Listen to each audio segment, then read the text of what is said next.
सिंधी अदबी संघर्ष शाख हैदराबाद पारां सिंध यूनिवर्सिटी दादू कैंपस के pro vice chancellor professor Azhar Ali Shah ji लिखियल किताब बम्बिया खां बेस्टन ताईं जी मुहूर्ती तक़रीब खाना बदोश राइटर्स कैफ़े में थी गुज़री, जंहिंमें सिंधी अदबी संघर्ष जे साथियुनि दोस्तनि ऐं शागिर्दनि शिरकत कई।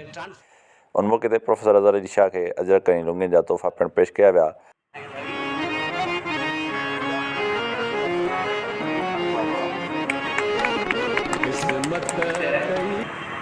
साईं अज़हर शाह खे अज़हर शाह खे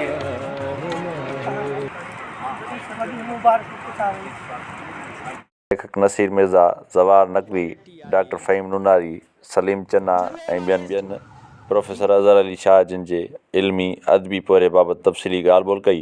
प्रोग्राम जी समूरी कार्रवाई सिंधी अदबी संघर्ष शाख हैदराबाद जे सेक्रेटरी ताज जोयो हलाई। अज़हर अली शाह सिंध यूनिवर्सिटी दादू कैंपस जो प्रो वाइस चांसलर ऐं असांजो राइटर अदीब, उनजे आत्मकथा बम्बिया खां बेस्टन ताईं जी मुहूर्ती तक़रीब आहे। असां हाणे सिलसिले खे शुरू कयूं था। ऐं गुज़ारिश कंदुसि, तालिब बम्बरे खे गुज़ारिश कंदुसि त अचे शाह जी भाई थींदो तन्नो तबीब हो दारू मुझे दर्द जो बुकी दीदम बाजगी बुकी दीदम बाजगी हो अजी शान अजीब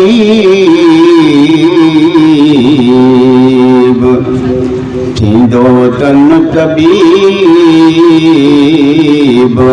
हो दारू मुझे दर्द जो ॿियनि अची पाण कयो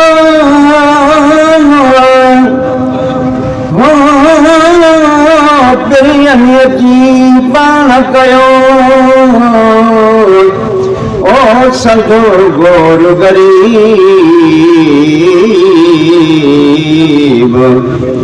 थींदो तन तबीब ओ दारू मुझे दर्द जो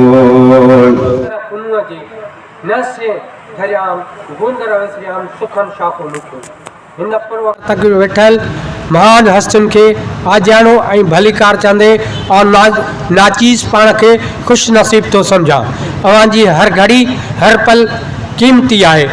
डॉक्टर अज़हर अली शाह तइलीम दान ऐं मौक़िक़ प्रोफेसर आहे। डॉक्टर अज़हर अली शाह सॼी सिंध तव्हां ते फ़ख़ुरु महसूसु थी करे।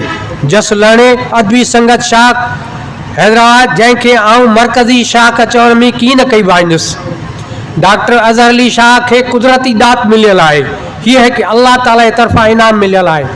अवां जी हिन तक़रीब में अचण जूं लख भलायूं। अल्लाह पाक खां दुआऊं घुरूं था त डॉक्टर साईं अज़हर अली शाह खे वॾी जमार ॾिए, जीअं हू सिंधी क़ौम, सिंधी ज़बान, सिंधी अदब ऐं ख़िदमत कंदो रहे। अल्लाह ताला खेसि अञा बि वधीक हिमत ऐं हौसलो फ़रमाए त जीअं हू क़ौम ऐं ॿोलीअ जी मज़ीद ख़िदमत कंदो रहे। गुज़ारिश कंदुसि सलीम चन्ना के तो पाण अचे साईं अज़हर शाह जो मुख़्तसर तारीफ़ सां।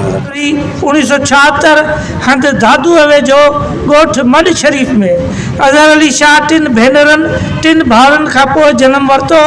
भाउरनि में ही चौथे नंबर ते आहे।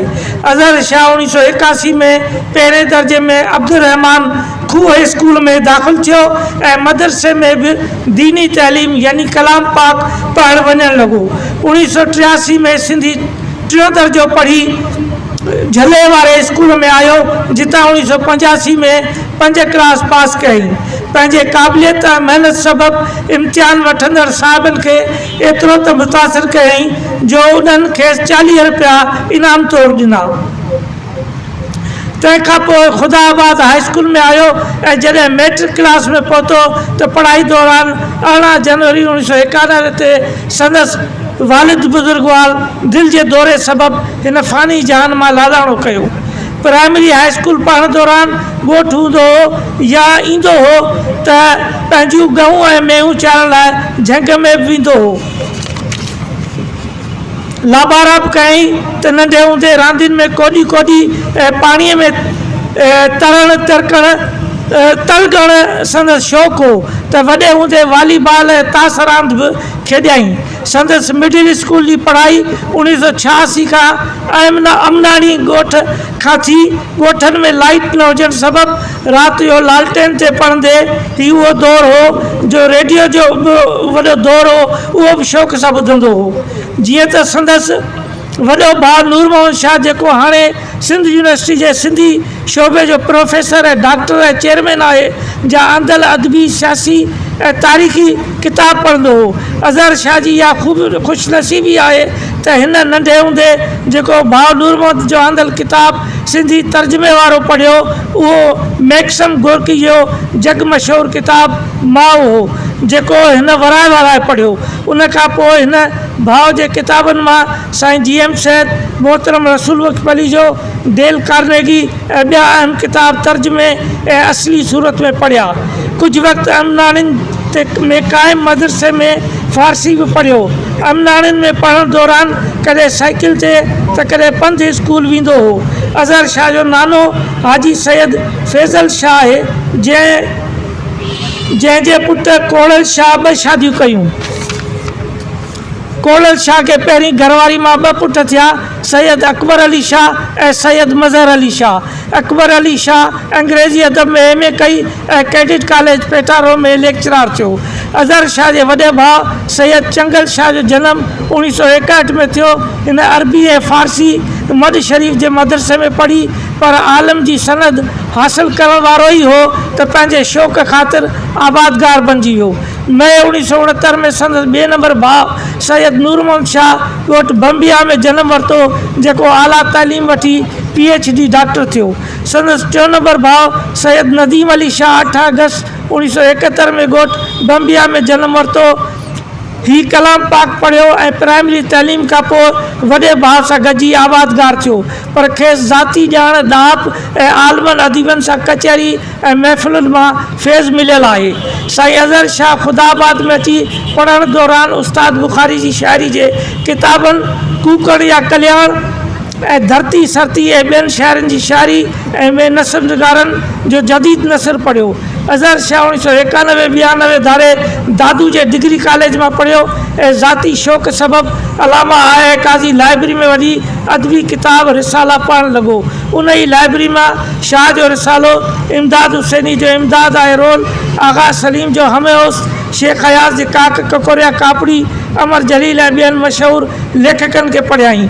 दादू में थींदड़ अदबी गजारियुनि में शरीक थी पाण बि अख़बार में फ़िक्र फराई हथ में कालम लिखणु छपराइणु शुरू कयईं।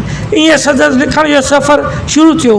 दादू मां इंटर पास करे 1993-94 धारे सिंध यूनिवर्सिटी जे इलेक्ट्रॉनिक्स में दाख़िल थियो। सुठनि नंबरनि सां पास थी निकितो। कैडेट कॉलेज सांगड़ में कुझु वक़्तु पढ़ाइण खां पोइ नवंबर 2000 में सिंध यूनिवर्सिटी जे इलेक्ट्रॉनिक्स में लेक्चरार थियो। 2001 में MPhil में दाख़िला वरिताईं ऐं 2003 में MPhil पढ़ण दौरान साईं अब्दुर्रहमान शाह जी न्याणी सां संदसि शादी थी। 20 सितंबर 2006 में PhD करण लाइ लंडन वियो, कामयाब थी हिते मोटियो त LLB ऐं MA सोशियोलॉजी जी बि करे वरिताईं। अज़हर शाह पंहिंजी तइलीमी दौरान ॾे तोड़े परॾे में केतिरा ई मक़ाला पेश कया, कॉन्फ्रेंस में शरीक थियो। America, Australia, Canada, new Mexico, California, Los Angeles, Hollywood, चीन, ईरान, यूरोप जा मुतालाती ऐं मुशाहिदाती दौरा करण खां पोइ सिंध यूनिवर्सिटी दादू कैंपस जा अॼुकल्ह प्रो वाइस चांसलर आहिनि। अॼु संदन अहम किताब बम्बिया खां बेस्टन ताईं जो अधु सदी जी आत्मकथा जो महूरत खाना बदोश राइटर्स कैफ़े में आहे। खेसि आला तालीम ऐं नायाब किताब ॾियण ते लख लख मुबारकूं पेश करियां थो। महिरबानी। अॼु ॾींहं ताईं हमेशह नुमाया पोज़ीशनुनि में रहिया आहिनि, माना पढ़ाईअ दौरान बि हमेशह नंबर खणंदा रहिया ऐं यूनिवर्सिटीअ में लेक्चरार थियण खां पोइ MPhil करे असिस्टेंट प्रोफेसर थी विया। उन खां पोइ वरी PhD दौरान तंहिंखां पोइ जॾहिं लाड़काणे में पाण PVC थिया त हिकिड़े 2 कमरनि में उहा यूनिवर्सिटी हुई जंहिंखे मुकमिल यूनिवर्सिटीअ जो दर्जो ॾियारियऊं। उन खां पोइ खान बहादुर हलंदो शाह नौशरो फिरोज़ में उते कैंपस जेका क़ाइमु थी, पाण उते बि रहिया। हिन वक़्तु दादू में आहिनि ऐं असांखे यकीन आहे त दादूअ खे बि यूनिवर्सिटी करार ॾींदा। ऐं साईंअ जी पंहिंजे ॻोठ ऐं पंहिंजे ज़िले सां निस्बत इन हद ताईं आहे जो हिन वक़्तु यूनिवर्सिटीअ मां मुकमिल तौरु प्रोफेसर तौरु पाण खे होॾे ट्रांसफ़र कराए छॾियो अथऊं।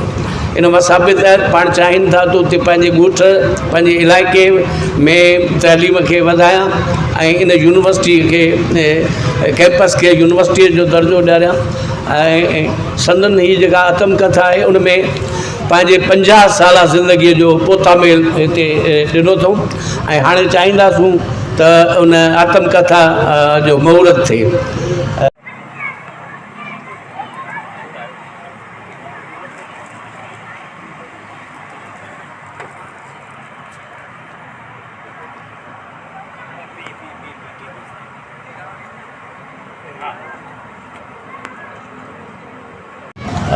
किताब जी महूरत थी गुज़री। हाणे आउं नूर हुसैन कलोड़े खे गुज़ारिश कंदुसि त पाण मुख़्तसर साईंअ जे आत्मकथा ते रोशनी विझनि। शख्सियत है संदस किताब नबिया का हिस्ट्री ताई देख नजर जुग निहारे जोरी के दाना दोस कजन जैरी तेरी लर न रुगना धरती जी न दुगन उन्हीं कुन अनीक जे तांग न चे तिन सजन सोने हार जिया वरायो पिया जन पक्का पिरी कजन कचन सा कीन कचन मा कीन जानो कहलेनो चवंदो हुयो त हर अदबी तकलीफ़ जी इब्तिदा किसो कहाणी आहे। हर माण्हू न सिर्फ़ु हिकु कहाणी आहे पर घणनि कहाणी जो मजमू आहे। डॉक्टर अज़हरी शाह जी किताब जो उदास करण खां पोइ मालूम थियो त हीअ किताब न सिर्फ़ु आत्मकथा आहे, सफ़रनामो आहे, नावल आहे ऐं गॾोगॾु कई कहाणी जो किताब आहे। साईं जी लिखत में न सिर्फ़ु नवां रंग ऐं दंग मिलनि था पर उन सां गॾु महसूसु करियूं था त साईं जन पाण घण रुखी घण पासे शख़्सियत जा मालिक आहिनि। सोली सिंधीअ में असांखे कलंदर नज़र तबियत ऐं मिज़ाज जो मालिक सम्झूं था। बचपन खां संदसि भोगनाम दरपेश मसइलनि तकलीफ़ुनि ऐं जान मुड़सी मोह ॾियण जे सलाहियतुनि खे मदर नज़र रखंदे असां पंहिंजी हिन राय ते पहुता आहियूं त साईं जा अलाए केतिरा पोरिया आहिनि। उन्हनि पोरियनि मां 3 ख़ासि पोरा नुमाया नज़र अचनि था। नंबर 1 रूहानी जिस्मानी पोरियो, नंबर 2 ॿाराड़ी जी कठिन ज़िंदगी जो पोरियो, नंबर 3 इल्मी अदबी पोरियो। जिन माण्हुनि जी ज़िंदगी 3 पोरनि मां गुज़रे थी उहो फ़र्द मर्द कामिल दानश्वर पालकू ऐं ताक़तवर आलम अदीब बणिजे थो। जेको माण्हू ॿाराड़ी में जनम वठे थो सांभर ताईं कुदरत जे फितरी हुस्नाकिन रंगनि ऐं लकावनि खे ॾिसे थो उन माण्हू जी लिखणी वेतर सगारी थिए थी ऐं लिखणियुनि में जोत भरियल थिए थी। ज़िंदगी जा 50 साल हाणे नज़र फिराईसीं ऐं सम्झोसीं त आगाटे वक़्त में शहरी अरब ॿारनि जी पालना ऐं तरबत ॿाराड़ी मां छो कराईंदा हुआ। जंहिंजो हिकु वॾो मिसाल असांजे आका पाणकरनि जी ज़िंदगी आहे जंहिंखे बचपन खां जवानी ताईं ॿाराड़ी जी बाजारी मलूक ऐं अज़ीम औरत बीबी हलीमा साहिबा जे हवाले कयो वियो। ॿाराड़ी जी ज़िंदगियूं असां लाइ हिकु वॾी दस्तगाह जो रूप आहिनि जिते उताकनि में असांखे हर रंग मिलंदो हुयो।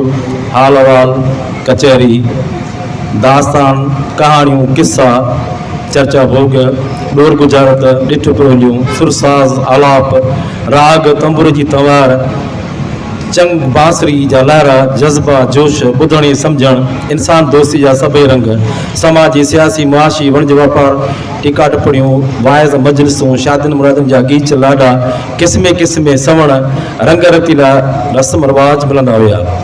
मज़हबी मतभेद जा बुत भॼी बोर थी वेंदा हुआ। जोगियुनि जा डारा क़िस्मत ऐं हथनि जे लकीरनि जा वञाण हाल माज़ी मुस्तक़बिल जा राज़ बुझ सामन जा सलूक आदेसी फ़क़ीर आसुरिया फ़क़ीर सस्ते इलाज वारा जोगी फ़क़ीर जिन खे सन्यासी चवनि था खट जा जलाल पट जा जलाल बादशाह ऐं परियुनि जा किसा खुलंदा हुया त रातियूं ढली वेंदियूं हुयूं। खीर मखण, लस्सियुनि जा लोटा, ताज़नि भाॼियुनि जा ॿोड़, गरम गरम मानियूं ऐं खाधा मुयसरु थींदा हुया। महिमान अचे त उन ॾींहं खे भाॻियो निभाॻो ॾींहुं सम्झंदो हुयो। ॿिए तरफ़ औरतुनि जा सवण, साठ, लाॾा, सेरा, गीच, दोलारी विच माइनि में बीह जॾहिं दोल जा वाजट शुरू कंदा हुया त दिलकश मिठा सुरीला आवाज़ उब ताईं पहुचंदा हुया। मर्दनि औरतुनि जा नाच ऐं ॿारनि जा ख़ुशीअ में कुटकार शुरू थी वेंदा हुया। मूं बारोतड़ में वनवा खां पोइ कुंवार खे ठाहिण लाइ ऐं काज जी संपत लाइ मिलियल ॾिहाड़ा ॾिठा। रोज़ाने जे बुनियाद ते कमकार लाइण खां पोइ राति जो 8 वॻे खां सॼे ॻोठ जूं जवान पकियूं पोड़ियूं पिण ते पहुची सेरा लाॾा थाल जी धनक ते शुरू कंदियूं हुयूं त सचपच हैरत लॻंदी हुई त दोलारी खे छा मजाल जो थाल जी वजत जो मुक़ाबिलो करे सघे। उहे ॼण सभु सोना हथ हुया। गाह पठा, घाणियूं कुतर, सांजण सफ़ायूं, रिलियूं रुमाल, मोड़ गाना, क़िस्म क़िस्म भर्त, ॿारनि जी संभाल, मर्दनि जी संभाल, सचपच इहे औरतूं ॼण देवता हुयूं। सेरा बि पंहिंजा, शाइरी बि पंहिंजी, सुर बि पंहिंजा, छाजी सिखिया, छाजा क्लास। वनवा जे ॾियारनि में रातिनि जो औरतुनि तरफ़ां नाटक रंग रचाया वेंदा हुया। नाटक में अदाकारनि जा सभई किरदार औरतुनि जा हूंदा हुया। घोट बि औरत, कुंवार बि औरत, अबो बि औरत, अम्मा बि औरत, ससु बि औरत, सोरो बि औरत, जवानी ते पहुचंदड़ गबड़ू धनार बि औरत। सभई किरदार औरत ख़ुदि खणंदियूं हुयूं।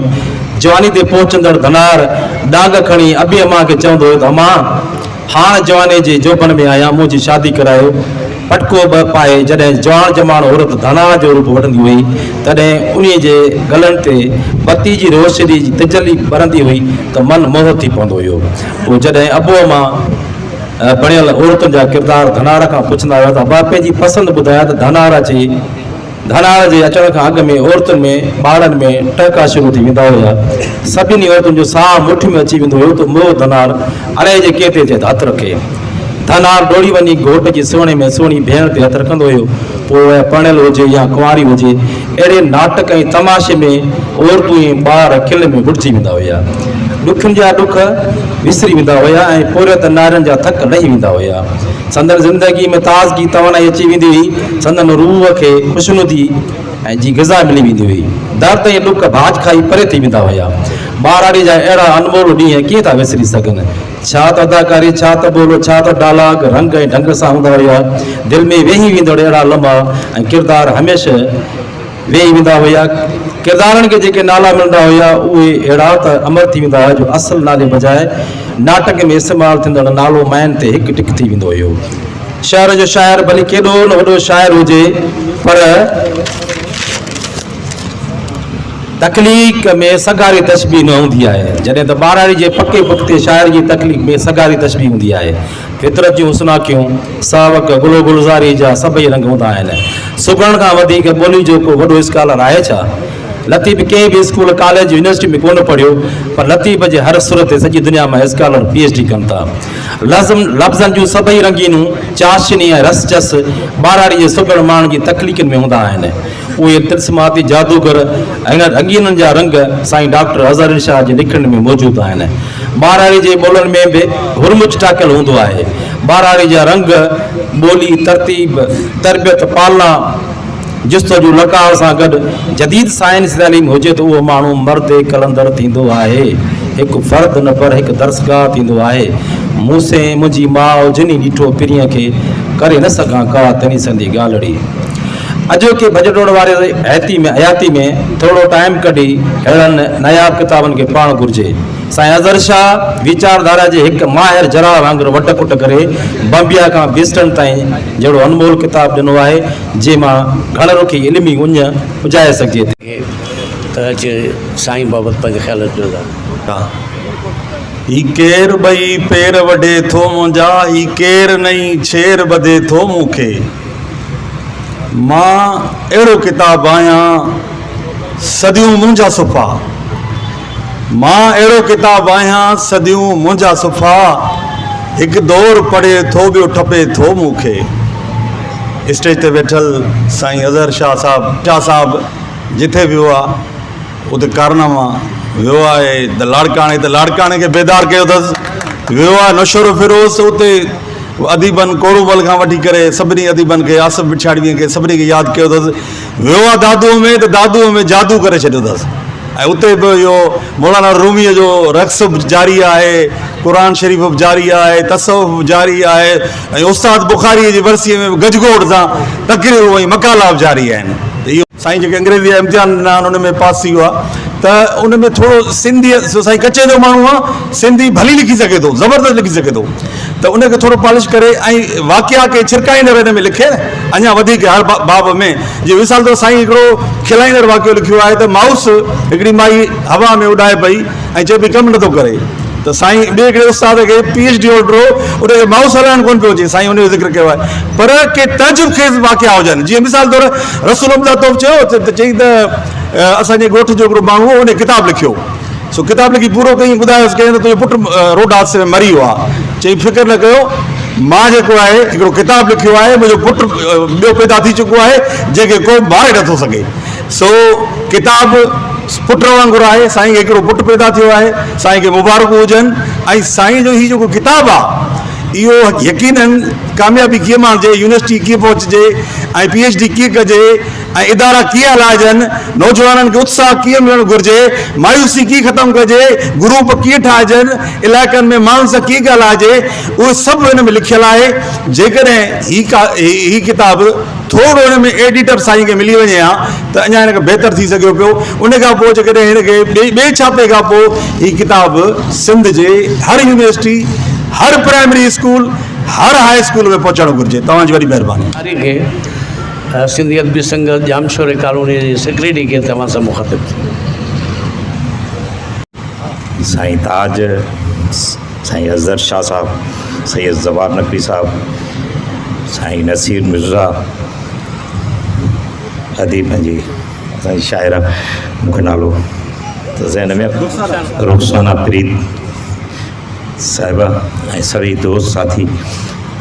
पहिरीं ॻाल्हि त ऑटोबायोग्राफी कॾहिं एडिट न थींदी आहे, एडिटर खे न मिले, सेकेंड हैंड में न वेंदी आहे। इहो इंटरनेशनल क्राइटेरिया आहे, जेका PLA आहे या American psychological association for writing आहे। दुनिया में ई ॿ वॾे खां वॾियूं राइटिंग जूं जेका रिसर्च मेथडोलॉजी जूं अप्रूव्ड आहे, उहा सेकेंड हैंड में न वेंदी आहे, हर कॾहिं बि न वेंदी आहे। ॿियो असां वटि जेकी सन्फ़ूं आहिनि, नाविल आहे, कहाणी आहे, शाइरी आहे, निज़ा आहे, या ॿी कहिड़ी बि सन्फ़ आहे, मां सम्झां थो यकीनन ॾुखियो आहिनि। नाविल लिखणु ॾुखियो आहे, शाइरी करणु ॾुखी आहे, कहाणी सिरजणु ॾुखी आहे, पर मां चवां थो उहे सवलियूं आहिनि। मां नथो चवां, आलमी क्रिटिक चवनि था, जेके आलमी क़दर आहिनि, सभ खां ॾुखी सन्फ़ ऑटोबायोग्राफी आहे। बायोग्राफी लिखण बि सवली आहे, छो जो मुंहिंजी बायोग्राफी हसीन लिखंदी, ताज लिखंदो। ऑटोबायोग्राफी पंहिंजे बाबति पाण खे डिस्क्लोज़ करणु, ज़ाहिर करणु, नरेट करणु, डिफाइन करणु, पोर्ट्रेट ठाहिणु, पंहिंजो तस्वीर ठाहिणु, पंहिंजी उन्हनि ख़्यालनि खे जुड़ में पेश करणु। समुंड जे किनारे ते बीही करे तव्हां पंहिंजूं फीलिंग्स बयानु कयो। पाण जो जनम जेको आहे, पंहिंजे पीउ माउ जे बाबति लिखणु, इहा तमामु दुनिया में ॾुखी खां ॾुखी सिन्फ़ आहे जेको ऑटोबायोग्राफी आहे। ऐं ऑटोबायोग्राफी आम माण्हू न लिखंदो आहे, उहो माण्हू लिखंदो आहे जेको जीनियस हूंदो आहे। ऐं ऑटोबायोग्राफी लिखणु आम सादी ॿोली में ॾुखियो पियो आहे। सो भामिया खां बेस्टन ताईं, भामिया जो जेको पस मंज़र आहे, ख़ुदि टाइटल ते जेको साईं ॾिनो आहे, त उहो पस मंज़र असांखे ॿुधाए थो सिंध जी पसमानदगी, सिंध जी इल्मी, अदबी ऐं समाजी असांजी पीअ कहिड़ी आहे। बेस्टन साईं वियो अज़हर शाह, त हू हिकिड़ो तरक़ी पसंदि अॻिते वधियलु समाज आहे, डेवलप्ड समाज आहे, जंहिंजो अदबी सरगर्मी हिते करे करे 5 माण्हू गॾु थींदा आहियूं त वरी ॿियो माण्हू लिखंदो आहे हिकिड़े, ऐं गॾिजाणी करे हिकिड़े माण्हू अलॻि किथां वेठो बि ॿाहिरि आहे, लिखे साईं 5 माण्हू तव्हां बाबा। मां त रोम में 3 माण्हुनि जो क्लब ॾिठो, 4 माण्हुनि जो, 5 माण्हू त वॾी ॻाल्हि आहे। तव्हां जॾहिं गॾिजो था ऐं तख़लीक़ी ॻाल्हियूं थियनि थियूं, को तख़लीक़ पेश करे थो, त इहा त वॾी ॻाल्हि आहे। सो आलमी क़दरुनि खां असांखे वाक़िफ़ हुजणु घुरिजे। ऐं साईं जो जेको हीउ किताबु आहे, मजमूई तरह 246 पेज, साईं अज़हर शाह, ऐं हिनखे पढ़ियो आहे ऐं हे लिखियो आहे अञा इनखे मां एक्सटेंड कंदुमि एब्स्ट्रैक्ट आहे इहो मां लिखंदुमि तव्हांखे इन डिटेल में ॾींदुमि हीअ पना बि तव्हांखे ॾियां थो त इन किताब लिखण ते तव्हांखे मुबारकबाद हुजे शानदार किताबु आहे ऐं इंटरनेशनल लेवल जो आहे इंटरनेशनल लेवल जो आहे ऐं घणियूं ॻाल्हियूं सच डिस्क्लोज़ करणु पाण खे पाण चवणु त मां क्लियर करियुमि कंहिं पेट्रोल पंप ते प्रोफेसर आहिनि एकियूं ग्रेडियूं आलमी लेवल प्रो वाइस चांसलर वॾाई अथसि तव्हां सां मिले थो हिते त को वीसी डीसी थी थो त आसमान ते उॾे थो मूंखे कंहिं चयो तव्हां वीसी खे मुबारक ॾिनी आहे मुंहिंजो फ़हिमदारी कंहिंखे मुबारक न ॾींदो नेवर ऐं आउं बि हिनजो मुंडर न आहे त उहो माण्हू मुंहिंजी मुबारक ॾे ॿिए माण्हू मूंखे चयो साईं आउं तव्हां वटि ॾींदुमि थोरो प्रोटोकॉल हुजे मां सॼी ज़िंदगी मां ई प्रोटोकॉल न वरिता तोखे छा ॾींदुमि बाबा त ही अज़हर शाह मुंहिंजे आॾो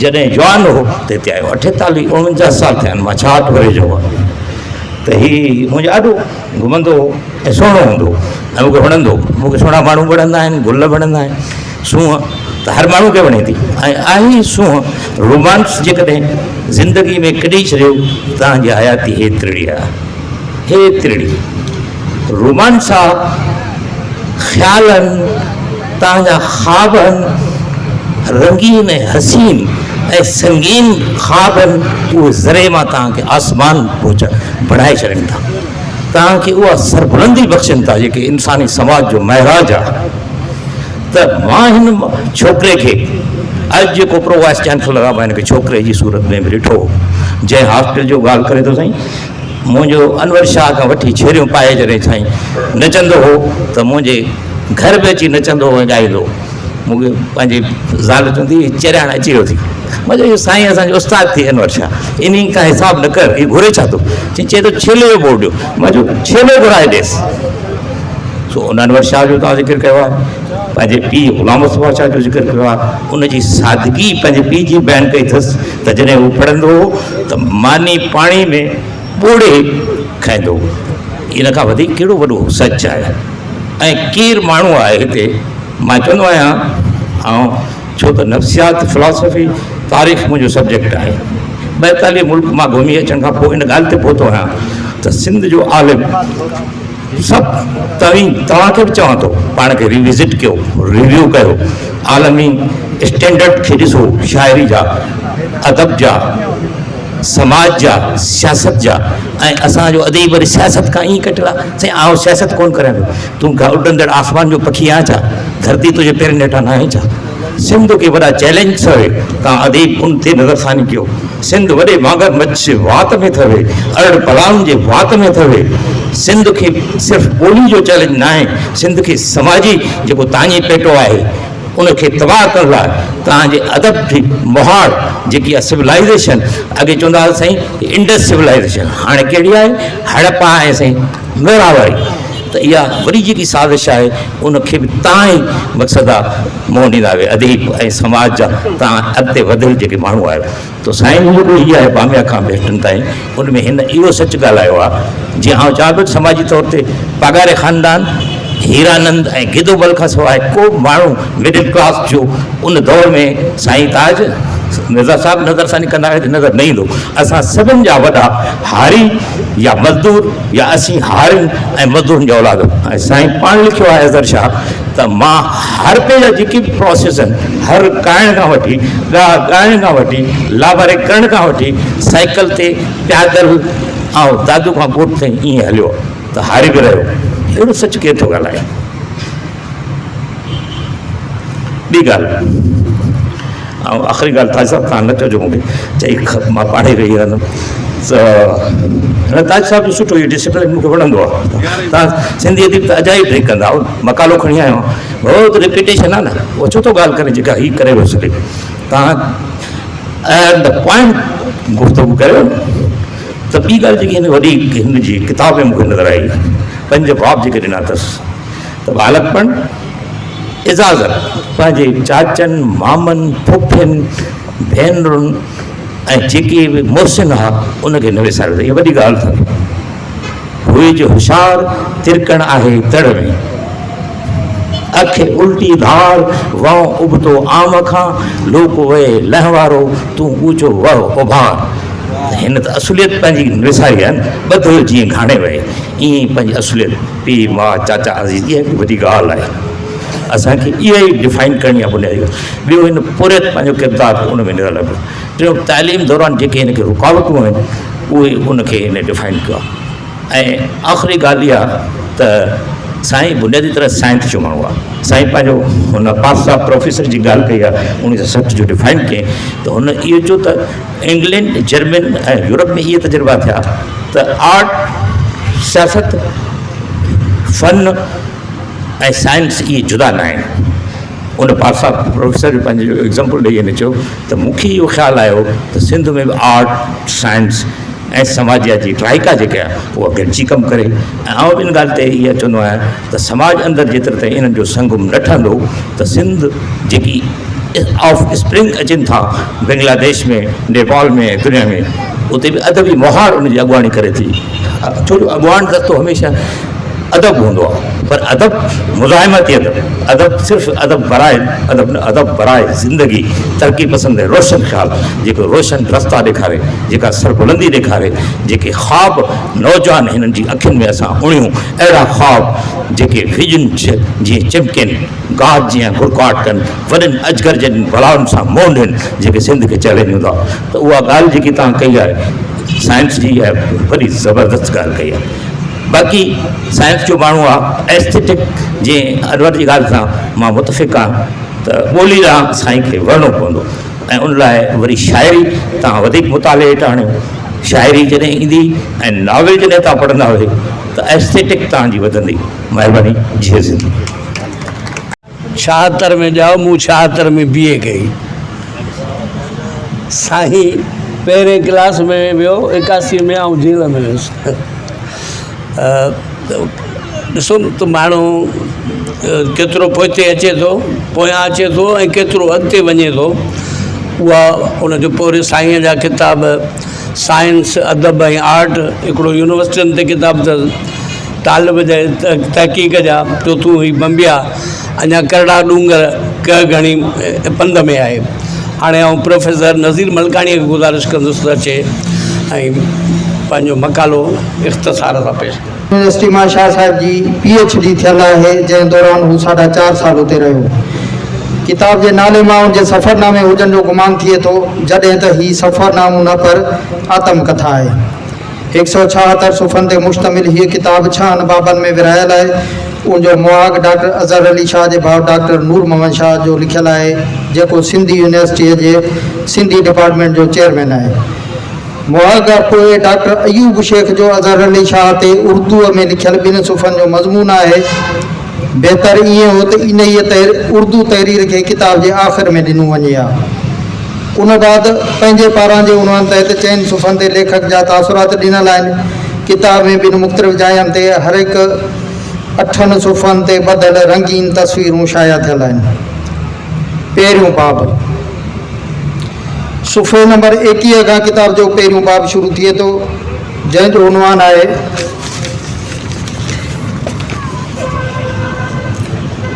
ॻोठ ऐं ख़ानदान जो तारुफ़। हिन बाब में फाज़िल लेखक पंहिंजे ॻोठ ऐं पसकीदाई जो अहवालु ॾियण खां पोइ पंहिंजे ख़ानदान ऐं उनजे वॾड़नि जो अहवालु ॾिनो आहे। शाह साहिब जो ॻोठ बंबिया दादू ज़िले जे हिकु गैर तरक़ी याफ़्ता इलाइक़े जो गैर मारूफ़ ॻोठ आहे जेको दादू शहर खां ओभर तरफ़ सिंधू दरिया जे ओलह किनारे ते वाक़ आहे। ॻोठ जे अजीबो ग़रीब नाले मुतलिक़ लिखे थो त ॻोठ जे नाले बंबिया जे बारे में तहक़ीक़ करण सां मालूम थिए थो त शायदि ही लफ़्ज़ उर्दू या पंजाबी ॿोलीअ जे लफ़्ज़ बंबा मां अख़ज़ थियल आहे जंहिंजी माना आहे चश्मू नंढो दरिया हौज़ पाणीअ गैस या हवा खे हिकु जॻह खां ॿी जॻह ताईं पहुचाइण लाइ नल वग़ैरह। बंबा जी ही माना ॻोठ जी बिहक जे लिहाज़ सां मुनासिब लॻे थी छाकाणि त ही ॻोठ नंढे दरिया यानी वाहुड़ जे किनारे ते ठहियल आहे ऐं वाहुड़ खां ॿिए तरफ़ दरिया मौजूदु आहे। ॻोठ बंबिया जी तारीख़ या उनजी क़दामत मुतलिक़ को भरोसे जोॻो मवाद न मिलण सबबि डॉक्टर साहब का हतमी राय क़ाइमु न करे सघियो आहे त उहो कहिड़े दौर में क़ाइमु थियो ऐं उते आबाद थींदड़ पहिरियां माण्हू केरु हुआ। इहा सूरत हाल रुगो ॻोठ बंबिया के न पर सिंध जे अक्सर ॻोठनि खे दरपेश आहे जो उन्हनि जी क़दामत जे बारे में को इतबार जोॻो अहवाल न मिलण सबबि उन्हनि जा रहवासी पंहिंजे ॻोठनि जी तारीख़ अणॼाण ऐं कंहिं हद ताईं लातालुक़ बणियल आहिनि।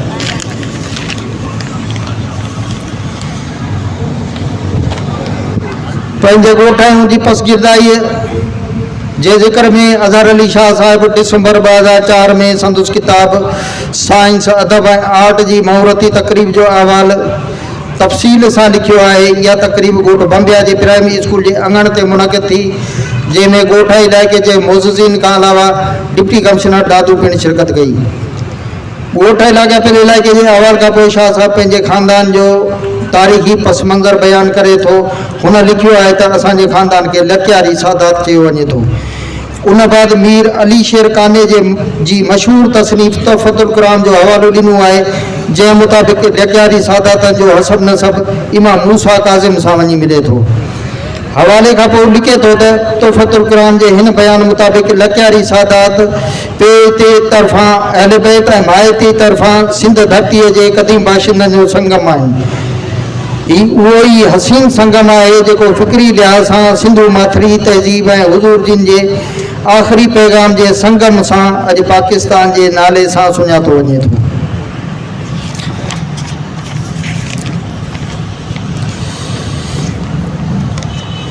उन खां पोइ इराक़ जे मोहम्मद बाक़िर सदर ऐं संदुसि भेण आमना हैदर सदर जो अहवाल आहे, पर उन खां अॻिते था हलूं।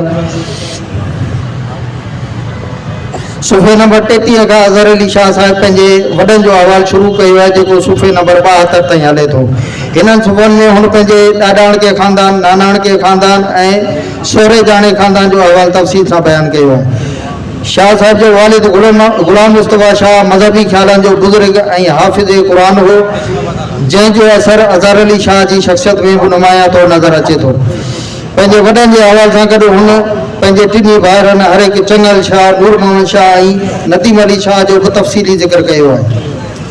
ॿियो बाब सुफ़े नंबर 73 खां किताब जो ॿियो बाब शुरू थिए थो, जंहिंमें अज़हर अली शाह साहिब पंहिंजी हयातीअ जे पहिरें ॾहाके जो अहवाल सहिड़ियो आहे।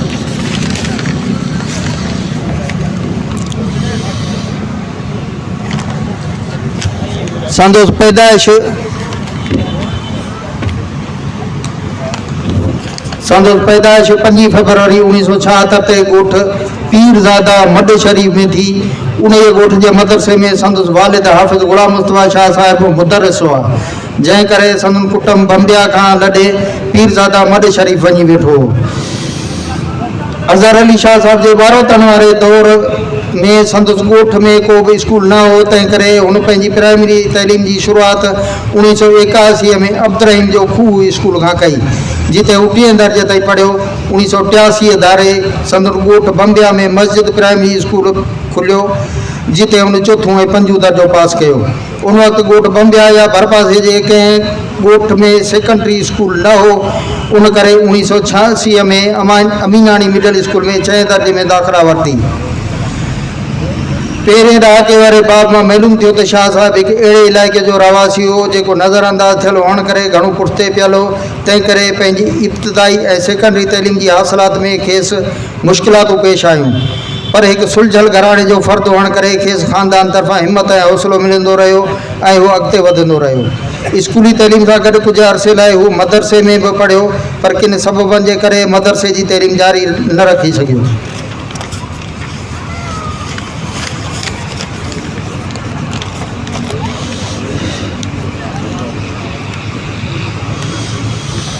पंहिंजी उमिरि जे इब्तिदाई ॾहाके में अज़हर अली शाह साहिब न रुगो तइलीम पिराइण लाइ महिनत कई, पर ॿियनि कमनि कारनि में बि शौक़ु ऐं ज़ौक़ सां हिसो वठंदो हो। जीअं त हू पंहिंजे ॿनी ॿारे वारा ऐं मालवंद माण्हू हुआ, तंहिं करे नंढपिण में शाह साहिब ॿनी ॿारे जो कमु बि कयो ऐं माल बि चारियो। हू लिखे थो त माल चारण सां गॾु गाह करणु, झंग कटणु, हर काइणु, लापारो करणु, ॾाचीअ ते कणिक जी वल खणी ॻोठ भर सां देरो ठाहिणु, ॾांदनि सां गाह ॻाइणु, वाउर करणु समेत पोखी राही जो को बि अहिड़ो कमु न हो जेको मूं न कयो हुजे। माल चारण वारे अहवाल में हुन लिखियो आहे त कॾहिं कॾहिं मूंखां झंग में माल विञाइजी वेंदो त पोइ मां अलाह साईं सां मुखातिब थी चवंदो हुउसि त अलाह साईं, मां तुंहिंजे हबीब ते सलात ऐं दुरूद थो पढ़ाए, तूं उन जे सदके मुंहिंजी माल ॻोल्हण में मदद फरमाए। कुझु दुरूद पढ़ण सां ई मुंहिंजो माल मूंखे मिली वेंदो। मथीं ॻाल्हि अक़ीदे जे लिहाज़ खां त दुरुस्त थी लॻे, पर मंतकी लिहाज़ खां उनखे मञणु मुश्किल थो लॻे। जदीद साइंसी सोच ऐं अमल सां लाॻापियल ऐं अदब तोड़े आर्ट जो गहरो मुतालियो रखंदड़ हिकु स्कॉलर तरफ़ां हिन क़िस्म जी ॻाल्हि कुझु अजीब लॻे थी। टियों बाब किताब जो टियों बाब अज़हर अली शाह जी हयाती जे ॿिए ॾहाके ते मुश्तमिल आहे। हिन ॾहाके में शाह साहिब अमीनानी शरीफ़ जे मिडिल स्कूल मां 8 दर्जो पास करे निकितो आहे। खुदाबाद हाई स्कूल में दाख़िल थियो, जितां मैट्रिक पास कई। गवर्नमेंट डिग्री कॉलेज दादू मां इंटरमीडिएट जो इम्तिहान पास कई, जंहिंजो साल 1993 आहे। इंटरमीडिएट जे नतीजे पधरे थियण ते उनखे पेट्रोल पंप ते बतौर कैशियर मुलाज़मत कई। सिंध यूनिवर्सिटी में इलेक्ट्रॉनिक जे शोबे में दाख़िला मुतलिक़ लिखियो त 1993 खां 1994 धारे मुंहिंजी सिंध यूनिवर्सिटी जामशोर जे इलेक्ट्रॉनिक शोबे में दाख़िला थी। जनाब, 2 शयूं आहिनि जेके मां बि गोश गुज़ार करणु चाहियां थो, इंतिहाई मुख़्तसिर। पहिरीं ॻाल्हि इहा त अज़हर शाह साहब सां मुंहिंजो तालुक़ को गहरो ऐं पुराणो कोन्हे को। अज़हर शाह साहब सां मुंहिंजो तालुक़ कुझु वक़्त खां ई जुड़ियो आहे। अज़हर शाह साहब में हिकिड़ी क्वालिटी आहे त अज़हर शाह साहब पंहिंजे मुतलिक़ सघारी ऐं सुठी राय, तनक़ीद ऐं ॻाल्हि ॿुधी सघंदो आहे। ऐं मां सम्झां थो इहा हिकिड़ी वॾी क्वालिटी आहे त माण्हू ॿिए जी ॻाल्हि खे ॿुधी सघे। नंबर ॿी ॻाल्हि त अज़हर शाह साहब जे नसुर में रवानी आहे। हू अनवर ॻाल्हि कई, इहो यकीनन ईअं आहे, पर हुन जो हिन खां पहिरीं जेके बि लिखड़ियूं आयूं आहिनि उहे आसान सिंधी ॿोलीअ में हूंदियूं आहिनि। हू कोशिशि करे उन्हनि में ॿिया लफ़्ज़ घटि इस्तेमालु कंदो आहे, त हिन में वाक़ई उन जे उबतड़ हुन खां काफ़ी लफ़्ज़ इस्तेमालु थिया आहिनि। ऐं पंहिंजो उहे शायदि हुन लिखण जे फ़्लो में लिखी वियो आहे, पोइ वरी उनखे सही ॻाल्हि आहे त हिकिड़ो सुठो एडिटर हुजे हा त उनखे एडिट करे सघे हा। त साईं अज़हर शाह साहब खे मुबारकबाद हुजे जंहिं हेॾो ख़ूबसूरत किताब तहरीर कयो। ऐं मुंहिंजी हिकिड़ी 2-3 ॿियूं हिकिड़ियूं सलाहूं हुयूं हिन सिलसिले में। फ़हीम नूनारी साहिबु तव्हांखे मूं ॾाढो दिलि जो ई साबुत हो, मूंखे बि ॿुधो, ईअं न कयो, ईअं न सही। ओॾी महिल मच्छर तमामु घणा, मां उनखे हीअ हकलियो पिए पर ॿुधो पिए। 2-3 शयूं हुयूं जेके जिन ते असां सिंधी अदबी संगत जे हिन अॼोके प्लेटफॉर्म तां डिस्कस करे सघूं था। डिस्कस कहिड़ो करे सघूं था त असांजा जेके किताब हूंदा हुआ, इवन ही किताब बि जेके कंहिं ज़माने में 1000 तइदाद में छपबा हुआ, हाणे उहे घटिजी 500, 300 ऐं कॾहिं कॾहिं किन हालतुनि में 200 ते बची पहुता आहिनि। पोइ भले हुन ते लिखियलु 2000 कापियूं हुजनि, पर हुनजो ओरिजिनल ई ग़ुलाम मुस्तफ़ा सोलंकी साहिबु असांजो पब्लिशर दोस्त आहे, इनखे असांखां वधीक ख़बर हूंदी आहे। हाणे अची किसो हिते बीठो आहे। नंबर 1। नंबर 2 त पंहिंजो हाणे जेका रीडिंग जी जेका स्पीड आहे उहा माण्हुनि जी घटिजी वई आहे। नंबर 2। नंबर 3 त जेके एज़ाज़ी कापियूं ॾियण जो जेको ट्रेंड आहे मुफ़्त में, उन सां जेका बुक स्टोर ऐं जेका किताब जे विकिरो जी मार्केटिंग आहे उहा ख़राबु थी वई हली आहे। मुंहिंजो सलाह इहा हुई त इन्हनि हालतुनि में फ़हीम नूनारी साहिबु हिकिड़ी ॻाल्हि ॿुधाई त दुनिया में 2 ऐं 3 लेखक बि वेही पंहिंजो गॾिजाणी कंदा आहिनि। मुंहिंजो ख़्यालु आहे त सिंध में तमामु घणा लेखक आहिनि। रूमी किताब घर ते वञो, तव्हांखे ॾींहं में 5, 8, 10 किताब नवां आयल नज़र ईंदा। मुंहिंजो ख़्यालु इहो आहे त राइटर्स खे हाणे पब्लिक थियणु घुरिजे। माना असांजो हिकिड़ो सिधो तालुक़ु जेको आहे उहो माण्हुनि सां हुअणु घुरिजे, ताकी माण्हू असांखे ॿुधी सघनि, असांखे पढ़ी सघनि ऐं असांखे सम्झी सघनि। थिए हीअं थो त असीं पंहिंजो पाण में वेही ऐं साईं अज़हर शाह साहिब जे किताब ते मूं ॻाल्हायो, साईं अज़हर शाह साहिबु मुंहिंजे किताब ते ॻाल्हायो, असां ॿिन्ही गॾिजी वफ़ा मौला बख़्श ते ॻाल्हायो, त असां पंहिंजो पाण मां निकिरी असीं सोसाइटीअ सां कनेक्टेड थियूं, जीअं सोसाइटी असां जूं ॻाल्हियूं ॿुधी सघे ऐं सोसाइटी असांखे उनजो रिस्पॉन्स ॾेई सघे। यकीनन सिंधी अदब ॾाढो पंहिंजो अहम आहे ऐं उनजी तमामु घणी हैसियत आहे, पर उन ॾे असांजो रवैयो जेको आहे उहो को एॾो वॾो कोन्हे को जेको जंहिं ते असांजो मुस्तक़बिल पंहिंजो करे। त हाणे नसीर साहिब जो आहे असुल में ॾाढी तकड़, तंहिंजे करे मां पंहिंजे ॻाल्हि खे हिते इख़्तिसार थो कयां। अव्हां जूं वॾियूं महिरबानियूं जो अव्हां अॼोके प्रोग्राम नसीर मिर्ज़ा खे त पाण अचे ऐं पंहिंजे ख़्यालनि पत्थर जो ठहियलु हो, असां धड़कंदा तंहिं पत्थर में हुआसीं। हाणे उहो त अलाए कहिड़ो ख़ुशनसीब आहे। बाक़ी असांजा साईं अज़हर जेके आहिनि उहे त अलामा इक़बाल जे हिन शेर वांगुरु आहिनि त ज़िंदगी शमा की सूरत हो ख़ुदाया मेरी, लपे आती है दुआ बन के तमन्ना मेरी। ऐं तव्हांखे हिकिड़ी ॻाल्हि ॿुधायां, ऐं सिर्फ़ु 2-3 मिंट ॻाल्हाईंदुसि। अज़हर साईं कुदरत हिन जे वालदेन हिन जो नालो अज़हर रखियो आहे त अज़हर जी माना ज़ाहिर थियणु आहे।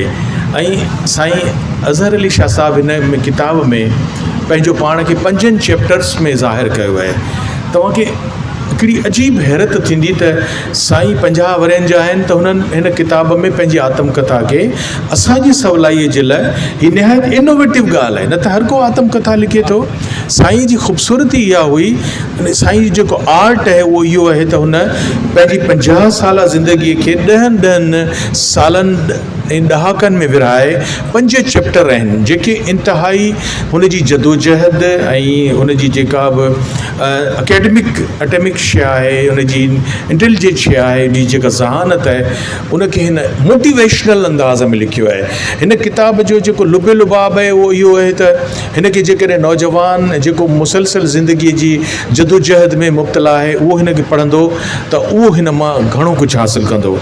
ज़वार साईं या असांजे ॿियनि दोस्तनि सागर बि चयो, ॿियनि दोस्तनि बि ॻाल्हायो त सादगी जेका आहे, असीं जॾहिं चऊं था त नसुर जी सादगी त माना असांजो ॿियो मक़सदु इहो आहे त उहो पंहिंजे पूरे तासीर सां असांखे हिन में उहो सादगी नज़र अचे थी। ऐं हिकिड़ो नंढिड़ो पैराग्राफ पढ़ंदुसि त तव्हांखे ख़बर पवंदी त हीअ सादगी छा शइ थींदी आहे। बाक़ी ऐं हिकिड़ी ॻाल्हि ॾुख सां थो तव्हांखे ॿुधायां, मुंहिंजी अज़हर अली शाह साहिब सां जेका सोशल मीडिया ते मुलाक़ात आहे, जॾहिं ही सूटा जो प्रेसिडेंट आहे ऐं इंतिहाई निडर बहादुर ऐं सिंध यूनिवर्सिटीअ में उस्तादनि जे हक़नि जी जेका पॉलिटिक्स आहे उन में हुन पंहिंजो पाण खे नुमाया करे हीअं ॾेखारियो। ऐं जॾहिं ओचितो हिन जे वाइस चांसलर थियण जो मूंखे ख़बर पई त मूंखे लॻो त हीअ इनखे यूनिवर्सिटीअ मां बसि कंहिं न कंहिं तरीक़े सां इहा बि हिकिड़ी पॉलिटिक्स आहे त जेको माण्हू यूनिवर्सिटी जो आवाज़ु, उस्तादनि जो आवाज़ु, उस्तादनि जे हक़नि जे लाइ पंहिंजो पाण खे वक़्फ़ु करे, उनखे ओचितो ई ओचितो मुंहिंजी साईं सां का रूबरू मुलाक़ात कोन हुई। पर मूं जॾहिं हिनखे वाइस चांसलर सां मुआदो अटकाईंदे सोशल मीडिया ते ॾिठो त मूं सोचियो त हीउ केॾो हिन में अरदाई आहे, केॾो दबंग इंसानु आहे जेको वाइस चांसलर खे हीअं मुंहं ते पियो सभु कुझु ॿुधाए। इहा ॻाल्हि नंढड़ी ॻाल्हि कोन्हे, पंहिंजे वाइस चांसलर सां पंहिंजे हक़नि जे लाइ ईअं मुआदो अटकाइणु ऐं ओचितो वरी साईं जो प्रो वाइस चांसलर थियणु। त पोइ मूंखे लॻो त हिनखे पॉलिटिक्स मां, पर साईं हिन किताब में असांखे ॿुधायो आहे त दरअसल पोइ उते ख़ुदि प्रोफेसरनि ऐं लेक्चररनि जूं जेके मुनाफ़िकियूं आहिनि ऐं जेके पंहिंजा पाण में इतफ़ाक़ आहिनि, हिकिड़ा धुर पिया बणिजनि, ॿिया धुर न पिया बणिजनि, त साईं इन में निजात महसूसु कई त हू उतां यूनिवर्सिटीअ मां हुन पंहिंजो पाण खे जुदाई अख़्तियार कई आहे। साईं नूर मोहम्मद शाह साईं जो भाउ आहे, उन असांखे ॿुधायो आहे त हीअ जेको नूर साईं जो अज़हर जो ज़हन आहे उहो एक्स्ट्रा ऑर्डनरी आहे। हू जॾहिं क्लास में वेहे थो त हुनजो दिमाग़ कोन्हे, लिटमस पेपर आहे, हू जेका बि शइ हुनखे मिले थी उहा हुनखे हिफ़्ज़ थी थियो वञे। त पोइ मूं सोचियो त हिन में साईं असांखे ॿुधायो आहे त संदन वालिद शाह साहिब जेके ग़ुलाम मुस्तफ़ा आहिनि उहे वरी हाफ़िज़ आहिनि क़ुर पाक जा। त इहो हिकिड़ो विरसे में जेका ज़हानत आहे उहा अज़हर साईं खे मुयसरु थी आहे। ऐं इन खां पोइ सिर्फ़ु हिकिड़ो पैराग्राफ आहे, छाकाणि त रोशनी घटि आहे, ऐं तव्हांखे रुॻो उनजो लुबे लुबाब थो ॿुधाए सघां जेकॾहिं रोशनी ॾींदो त आउं तव्हांखे हिकिड़ो पैराग्राफ पढ़ी ॿुधाईंदुसि, उन ते आउं पंहिंजी ॻाल्हि ख़तमु थो करियां। ऐं अहिड़ी ख़ूबसूरत जेका आहे ऑटोबायोग्राफी पंहिंजे लिखण ते अज़हर साईं जिन खे आउं मुबारकबाद पेश थो करियां। अज़हर साईं जो हीउ पैराग्राफ तव्हांखे ग़ौर सां ॿुधणु घुरिजे त हू छा थो चवे। लिखे थो त कैडेट कॉलेज जो हिकु वाक़ियो मूंखे अॼु ताईं यादि आहे। उहो हीअं त डोगर साहब जेको उते जो इंचार्ज हुयो, उहो ऑफिस में कॾहिं कमकार लाइ उन वटि वियुसि त ॻाल्हियुनि दौरान पंहिंजो आवाज़, त मुंहिंजो आवाज़ु आहिस्ते हो, जंहिं ते डोगर साहब हैरान थींदे चयो त जॾहिं अज़हर अली शाह तूं क्लास में लेक्चर ॾींदो आहीं त तुंहिंजो आवाज़ु परियां मां हिते मुंहिंजे ऑफिस ताईं ईंदो आहे, जॾहिं त हाणे तूं रूबरू वेठो आहीं त मां तव्हांजो आवाज़ु मुश्किल सां ॿुधी रहियो आहियां। मूं मुस्कुराईंदे खेसि चयो त साईं, क्लास में इन करे वॾे आवाज़ सां ॻाल्हाईंदो आहियां त जीअं आख़िरी बेंच ते वेठल शागिर्दनि ताईं मुंहिंजो आवाज़ु पहुची सघे, पर छाकाणि त हिन वक़्तु आउं तव्हांजे रूबरू वेठो आहियां त अदब ऐं एहतराम जी तक़ाज़ा आहे त आउं उन मौक़े जी मुनासिबत सां आहिस्ते आहिस्ते ॻाल्हायां। तव्हांखे ॾिसो कीअं ख़बर पई त हिकिड़ो उस्तादु जॾहिं ॾिसे थो त हुन जे क्लास में 80-90 शागिर्द आहिनि त हू पंहिंजो टोन, पंहिंजो आवाज़ु वधाए थो, ऐं हिकिड़े रोल मॉडल उस्ताद खे ईअं ई हुजणु घुरिजे जीअं अज़हर शाह कयो आहे। ऐं वरी जॾहिं हू पंहिंजे इंचार्ज पंहिंजे डोगर साहब सां वेहे थो त हिकिड़े मुहज़िब, हिकिड़े शाइस्ता उस्ताद जो रोल थो अदा करे, ऐं उन वक़्तु हू तमामु महबूबियत सां, जेका आहे आहिस्तगीअ सां, तमीज़ जे दायरे में गुफ़्तगू करे थो। त तव्हां सम्झो था त इहे ॿ हिकिड़ा सबक़ आहिनि जेके हिकिड़े मुख़्तसिर पैरा में असांखे अज़हर शाह पंहिंजी पूरी तबियत, पंहिंजी पूरी वालदेन खां, ख़ानदान खां मिलियल तरबियत जो अहातो करे ॿुधाए पियो त हिकिड़े रोल मॉडल उस्ताद खे कीअं हुजणु घुरिजे ऐं पंहिंजे बुज़ुर्गनि ऐं पंहिंजे वॾनि जे आॾो कीअं ॻाल्हाइणु घुरिजे। अज़हर साईं, ऐं सिर्फ़ु एतिरो चवंदुसि त जॾहिं हीअ तव्हांजी किताब तव्हां मूंखे ॾिनो त मूंखे इहे बेस्टन त सम्झ में आयो त मुमकिन आहे त तव्हां PhD जे लाइ उते विया हुजो, होस्टन बेस्टन, इहे थोरा असां जाहिलनि खे नाला ॿुधल घटि आहिनि। असीं हैदराबाद ऐं सिंध में हिते घुमंदा आहियूं, असांखे अंग्रेज़नि सां का वाक़िफ़त कान्हे, अंग्रेज़ी बि असांजी वुड शुड खां वधीक कुझु बि कोन्हे, पूरो जुमिलो बि असीं शायदि कोन एतमाद सां ॻाल्हाए सघंदासीं। सो बहरहाल बेस्टन जी त ख़बर थी त साईं उते विया आहिनि, पंहिंजी हिननि PhD कई आहे 4 साल यका। पर हीअ जेको बम्बिया बम, ॾिसो न, मां चई बि नथो सघां बम्बिया, त मूं सम्झो त इहो साईं जी, छाकाणि त हिकिड़ी शोला बयानी आहे। जॾहिं पाण ईंदा त तव्हां ॾिसंदो त साईं जेको आहे तव्हांखे शोला बयान नज़र ईंदो, छाकाणि त हिननि हालतुनि ऐं हिन जा जेके रिएक्शन्स आहिनि, जेके नाइंसाफ़ियूं आहिनि, जेके हक़ छीनण वारियूं जेके असांजे हिन सोसाइटीअ में हाणे तरबियतूं इहे थी वियूं आहिनि, त मूं सम्झो त बम बिया, हिन जी माना आहे बम त माना बम, बिया माना बिरोहीअ में लफ़्ज़ आहे त अचु, त ऐं बम तूं अचु ऐं फाटी ॾेखार। त मूं सम्झो त शायदि साईं पंहिंजी शख़्सियत जे हवाले सां इहो कुझु आहे। पर मुंहिंजो आख़िरी जुमिलो आहे त साईं जॾहिं हिन में अनवर बि उन जूं माना ॿुधायूं आहिनि, पर आऊं जे माना ते अॼोकी शाम जी निस्बत में ज़ोर ॾियो बीठो आहियां, हूअं त इहा इंतिहाई ख़ूबसूरत किताबु आहे। ऐं ख़ासि तरह सां वरी बि आऊं साईं खे चवां थो त हिनखे दाऊद पोटो लाइब्रेरी ऐं ॿियूं लाइब्रेरियूं उते डोनेट करणु घुरिजे, त हीअ जेके शागिर्द हितां खणी हुते जिन रखियोसीं रसियूं, साजन सूअं सूरत विखाई वेझो घणो, हीअ उनजो सिंबल सॼो हिन किताब में अंदरि समायो पियो आहे। त मूं आख़िर में जेका ॻाल्हि करणु थी चाही, हूअ त ज़वार साईं चए पियो त नूनारी साहिबु जेको आहे हर जुमिले खां पोइ चयो त मुंहिंजी आख़िरी ॻाल्हि, पर साईं ईअं चई 20-25 मिंट आख़िरी करे असां सभिनी खे फूलश बनाए चुकियो। अंग्रेज़ी पंहिंजी एतिरी अथव फूलश वारी। सो मूं सम्झो त इहो जेको बम्बिया आहे, बम्बिया, उन जी माना साईं जेका अंदरि ॾिनी आहे। ॾिसो विच में हिकिड़ी ॿी ॻाल्हि यादि अची वई, साईं नूर मोहम्मद शाह कलीज चेयर जा सेक्रेटरी, हिन वक़्तु असांजे सिंधी यूनिवर्सिटी जे सिंधी शोबे जा, ऐं उन हिन में लिखियो आहे त असीं पंहिंजे ॻोठ जा, हीअ का घटि ॻाल्हि थोरी आहे, त असीं पंहिंजे ॻोठ जा 2 वाहिद भाउर आहियूं जेके पंहिंजे हिकिड़े नंढड़े ॻोठ, जेको दरिया जी छाड़ ऐं पछाड़ ते हिकिड़ो मासूम ॻोठ आहे, जिते पूरो सारो मदरसनि वारी तालीम आहे, उतां निकिता आहिनि। ऐं किथे हिननि जो अंग्रेज़ियूं ॾिसियो ऐं किथे वञी वेस्टर्न ॾिसो, उहे सिंधी यूनिवर्सिटी में हिकिड़े मोज़ज़ उस्तादनि जी हैसियत में, ऐं सिर्फ़ु मोज़ज़ उस्ताद सिंधी यूनिवर्सिटी में त भाइदो हिन वक़्तु बि हज़ारनि जे तइदाद में हूंदा, उन्हनि खे अज़हर शाह वांगुरु केरु थो सुञाणे। पढ़ाइनि था, हलिया था वञनि घर, पर हिन ॿिन्ही भाउरनि पंहिंजे इल्म अदब, पंहिंजी टॉकिंग गुफ़्तगू ऐं पंहिंजे इल्मी कम जे हवाले सां, साईं जा कम ॾिसो, अदब आर्ट साइंस हुनजो पहिरियों किताबु आहे, उन खां पोइ तालिब जे तहक़ीक़ जा ॿियो किताबु आहे, ऐं हीअ हुननि जो टियों किताबु आहे जेको आत्मकथा जी 50 साल जेका हुनजी ज़िंदगी आहे हुनजो पोता मेल आहे। त मूं वरी बि चवां थो त मुंहिंजी आख़िरी ॻाल्हि आहे, नंडारी साहिब खां शदीद मुतासिर आहियां। त साईं असांखे ॿुधायो आहे त इन जी जेका माना आहे बम्बिया जी, उहा आहे पाणीअ जो मिठो चश्मो। सो साईं, मुंहिंजो तव्हांखे ख़िराज अक़ीदत, ख़िराज तहसीन आहे त अज़हर शाह साहिबु तव्हां असांजे हिन सोसाइटी जा प्रो वाइस चांसलर त आहियो, पर साॻे वक़्त ते असांजे लाइ रोल मॉडल ऐं असां सभिनी जे लाइ दौरे हाज़िर में 21 सदीअ में मिठे पाणी जे चश्मे वांगुरु आहे। जियो जियो जियो। प्रीत खे चवंदुसि त पाण ॻाल्हाइनि। अचो।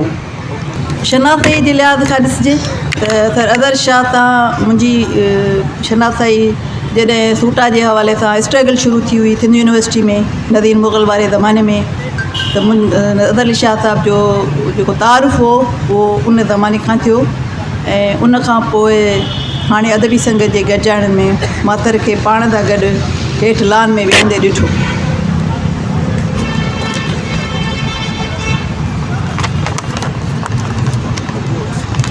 संदसि तख़लीक़ी हवाले सां जेका सुञाणप आहे उहा मूंखे एॾो मुंहिंजी उन सां एॾो मूंखे वाक़फ़ियत न हुई, पर हाणे मां जॾहिं उन जा 3-4 किताब ॾिठा त निहायत ख़ुशी थी, ऐं उन सां गॾोगॾु वरी मां जॾहिं उन जी बायोग्राफी आत्मकथा ॾिठी त तमामु घणी निहायत ख़ुशि थियसि, छाकाणि त तमामु हर माण्हू नाहे लिखी सघंदो। आत्मकथा लिखणु वॾो चैलेंज आहे।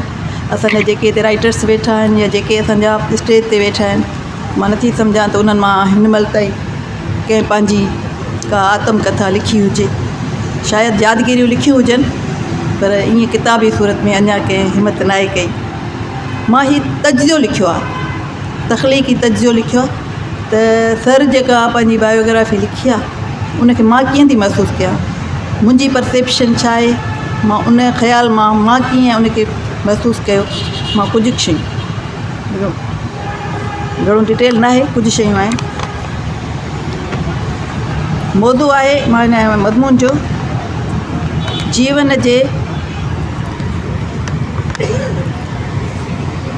जे अधु पंध ताईं घारियल कुझु पलनि जी कथा। इंसान सदाईं हरकत में रहियो आहे, जनम घणनि खां वठी क़बर में आरामी थियण ताईं हमेशह कंहिं न कंहिं जुस्तजूअ में जुंबियल। माउ जे पेट खां ॿाहिरि दुनिया जे आबो हवा में पहिरियों साहु खणण बि वॾी आज़माइश हूंदो आहे। वॾियूं कावशूं दरकार हूंदियूं आहिनि, ऐं पोइ जॾहिं इहा पहिरीं भरपूर रड़ ॿारड़े जे निड़ीअ मां गूंजंदी आहे त इहा उन ॻाल्हि जी ज़मानत खणी ईंदी आहे त हा, हाणे हू जीअंदो। ऐं पोइ जीअण जा जतन उन लम्हे खां ई शुरू थी वेंदा आहिनि। हर शख़्स कहाणी आहे, हर फ़र्द कथा आहे, ऐं आऊं जेकॾहिं सभिनी माण्हुनि जूं ईअं जॾहिं सभिनी माण्हुनि जूं कथाऊं मुरतब कजनि त अलाए जे केतिरा कथा किताब गॾु थी सघनि था। पर गुज़रंदड़ घड़ियुनि खे केरु सहेड़े ऐं केरु कलम बंदि करे। ॾांहुं खपे, लिखण जो फ़न घुरिजे, यादगिरियुनि खे मेड़े मुठ करण जो जज़्बो हुजणु घुरिजे। कहाणी बयानु करण जी सलाहियत जो पिणु वॾो अमल दख़ल आहे, ऐं सभिनी खां वधीक उन ॻाल्हि त पाण बाबति वार्ताउनि ऐं पाण ते गुज़िरियल कई तलख़ो शीरीन लम्हनि खे बयानु करण जो हौसलो ऐं सच लिखण जी शक्ति जेका किन आङुरियुनि ते ॻणण जेतिरनि माण्हुनि में हूंदी आहे, ऐं इहे ई पंहिंजे ज़िंदगीअ खे कागज़नि ते लाहे सघंदा आहिनि। कुझु ॾींहं अॻु डॉक्टर अज़हर अली शाह पंहिंजे जीवन समृतियुनि ते ॿधल किताब बॉम्बिया खां वेस्टर्न ताईं मोकिलियो, जंहिंखे नज़र मां कढण खां पोइ 2 लफ़्ज़ तजिदे तौर मां लिखी सघी आहियां। आत्मकथाऊं, यादगिरियूं हर कोई लिखी न आहे सघंदो। रवायती सुस्तीअ खां वठी पंहिंजे अंदर जे काइनातुनि, पंहिंजे तलुकातुनि, ख़ुशियुनि ग़मनि जे लम्हनि खे आम सां ओरणु ॾाढा ॾुखिया मिलियल आहिनि ऐं जेको उन्हनि मामलनि सां मुंहुं ॾेई वेंदो आहे साहिब आत्मकथा या यादगिरियुनि जे किताब जो तख़लीक़ात थी सघे थो। डॉक्टर अज़हर अली शाह हिननि यादगिरियुनि जे ओलड़नि खे पंहिंजे जनम भूमि बम्बिया खां इंग्लैंड जे शहर बेस्टन ताईं समोयो आहे, जितां पाण PhD जी डिग्री वरितऊं। ख़ूबसूरत किताब आहे। हिमतुनि ऐं हौसलनि जा कई रंग किताब में मौजूदु आहिनि। अगरि कंहिं फ़र्द जे ज़हन में इहो सुवालु आहे त पंहिंजो पाण खे ठाहिणु, जंहिंखे अंग्रेज़ीअ में सेल्फ मेड माण्हू चवंदा आहियूं, इहो कीअं हूंदो आहे, त आउं उनखे डॉक्टर अज़हर जो हीउ किताबु पढ़ण जो मशवरो ज़रूरु ॾींदसि। हिकु अहिड़ो शख़्स जंहिंजो जनमु हिकु नंढड़े ॻोठु बाम्बिया में थिए थो ऐं संदसि वालिद साहब जेको हिकु पोरियत आहे ऐं पंहिंजे औलाद सां बेहद मोहबत कंदड़ आहे, उन जे वफ़ात वक़्तु डॉक्टर अज़हर जी उमिरि 15 साल आहे, यानी हू 9 या 10 क्लास में हूंदो। पीउ जे ग़ैर मौजूदगीअ में सिर्फ़ु माउ ऐं भाउरनि भेनरुनि सां जीवन काटींदे, वॾियुनि आज़माइश मां गुज़रंदे, एतिरी नंढड़ी उमिरि में ज़िंदगीअ जो तइलीमी तोड़े प्रोफेशनल सफ़र कामयाबीअ सां तइ करणु यकीननि वॾे हौसले जी ॻाल्हि आहे ऐं पाण उन हवाले सां पिणु भागवंद आहे जो महिनतुनि सां गॾोगॾु वक़्तु पिणु हिननि ते महिरबानी रहियो आहे।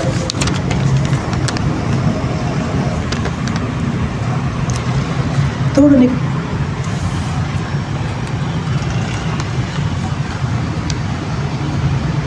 सैयद घराणे सां तालुक़ु सबबि जिते मसलिहतूं मौजूदु आहिनि, सैयद घराणे सां तालुक़ु हुजणु सबबि जिते मसलिहतूं मौजूदु आहिनि, उते पंहिंजे घर भातियुनि जूं गैर रवायती ॻाल्हियूं पिणु डॉक्टर अज़हर किताब में रक़म कयूं आहिनि। पंहिंजे वालिद साहब जे हवाले सां लिखनि था, कोट, चवनि था त केतिरा ई माण्हू खेसि तावीज़ टोड़ा फीड़ा करण लाइ चवंदा हुआ, पर पाण उनखे कॾहिं बि धंधो या मशग़लो न बणायो। मौलवी इदरीस जूं तक़रीरूं ऐं गुलाम नबी मैसर जा मौलूद शौक़ सां ॿुधंदा हुआ। जंहिं वक़्तु ॻोठ जे कुझु माइटनि सां अणबड़त थी, तॾहिं बि अकेलो हूंदे खेसि कॾहिं बि ख़ौफ़ महसूसु न थियो। पाण हमेशह बेख़ौफ़ साइकिल ते अकेला पिया ईंदा वेंदा हुआ। अम्मा जी अक्सर तबियत ख़राबु रहंदी हुई त संदनि इलाज हैदराबाद जे सुठनि डॉक्टरनि खां कराईंदा हुआ। वुमेन फ्रेंडली हिकु सुठी अप्रोच आहे ऐं घर में वक़्तु सिर अम्मा खे दवा पाण कढी खाराईंदा हुआ। कॾहिं बि अम्मा सां घर ऐं ॿिए कंहिं सां कावड़ या वॾे आवाज़ में न ॻाल्हाईं। कोट ओवर। किताब में दिलचस्प ॻाल्हियूं आहिनि। नानाणे तोड़े ॾाॾाणे ख़ानदान जा शुजरा पिणु ॾिनल आहिनि। कंहिं बि ख़ानदान जे मादीअ जे तसलसुल में दिलचस्पी रखंदड़ पाठकनि लाइ हिन किताब में काफ़ी मवाद मौजूदु आहे। किताब सफ़रनामे जे तिर्द ते शायदि अॻु में केरु साथी चई वियो, किताब सफ़रनामे जे तिर्द ते बयान अंदाज़ में लिखियलु आहे ऐं टेम्परामेंट थोरो तेज़ लॻे थो। शायदि डॉक्टर साहब तमामु घटि वक़्त में हीउ मुसवदो लिखी तयारु कयो आहे। किताब घणे भाङे ख़ारिजी वार्ताउनि ते ॿधलु आहे, जॾहिं त दाख़िली कैफ़ियतुनि खे तमामु घटि कलमबंदि कयो वियो आहे। हीअ किताब जदोजहद जी अलामत आहे। सचपच त वॾो उत्साह किताब में मौजूदु आहे ऐं नौजवाननि पारां कयल हर बहाने खे हिन किताब में मौजूदु कैरियर जी जदोजहद सरापा रद्द करे थी। बग़ैर बिजलीअ जे हिकु नंढड़े ॻोठ मां शुरू थियल सफ़र कीअं न हिकिड़े तवाज़ुन सां ॾूराहनि देसनि ताईं पहुचे थो ऐं केतिरियुनि डिग्रियुनि जी हासिलात करे थो। उन सभ में ज़ाती जज़्बो, इरादो, यकीन जी पुख़्तगीअ सां गॾोगॾु ख़ानदान जे वेझनि फ़र्दनि जो ताउन ऐं सपोर्ट ज़रूरु शामिलु हूंदी। पंहिंजे सब्जेक्ट में डॉक्टरेट सां गॾु लॉ ग्रेजुएशन ऐं सोशोलॉजी में पिणु मास्टर्स डिग्री वठणु कमाल जी इल्म जी उञ ज़ाहिर करे थी। हिते हीउ चवण में वधा हरगिज़ न हूंदो त डॉक्टर अज़हर शाह मक़सदनि जे जंहिं वाट जो पांधी बणियो त वरी पुठिते मुड़ी न ॾिठो, अॻिते जे उणञाणनि सां ई तलाड़ियल रहियो। किताब जीअं त आत्मकथा आहे, पर हिन किताब में रोमानवी अंसर जी शदीद खोट महसूसु थिए थी। कंहिं चयो त अहिड़ो को पन न आहे जेको चुरियो न हुजे ऐं डॉक्टर साहब उन चुरियल पन जे इज़हार खे रुमाल में वेड़े रखण खां बि गुरेज़ कई आहे। दिलि जे कंहिं बि मामले तां परदो खणण खां एहतियात कयो वियो आहे।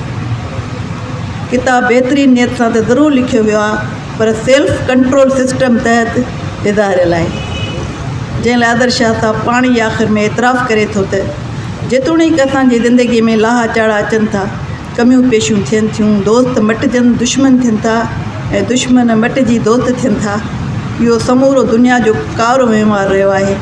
पर मूं पंहिंजे आत्मकथा जे कंहिं बि ॾहाके वारे मज़मून में का बि मुतनाज़िया ॻाल्हि छेड़ण खां गुरेज़ कई आहे। जेको थियो सो ख़ूब थियो।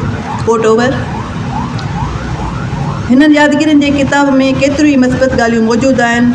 मसलन इंग्लैंड में पढ़ाईअ दौरान मुख़्तलिफ़ इल्मी अदबी तंज़ीमुनि जो हिसो थियणु, उते मुख़्तलिफ़ सरगर्मियुनि में शामिलु थियणु, न सिर्फ़ु एतिरो पर उतां सुधरियल दुनिया मां नवां ख़्याल ऐं सोचूं खणी पंहिंजे सिंध जे दर्सगाहनि खे बहितर बणाइण जो जज़्बो रखणु यकीननि त साराहण जहिड़ियूं ॻाल्हियूं आहिनि। अगरि को बि फ़र्द किथे मुंझल आहे त ज़िंदगीअ जे हिन गहमा गहमीअ में वक़्त जी विरासत कीअं कजे, कीअं उनखे ज़िंदगीअ जे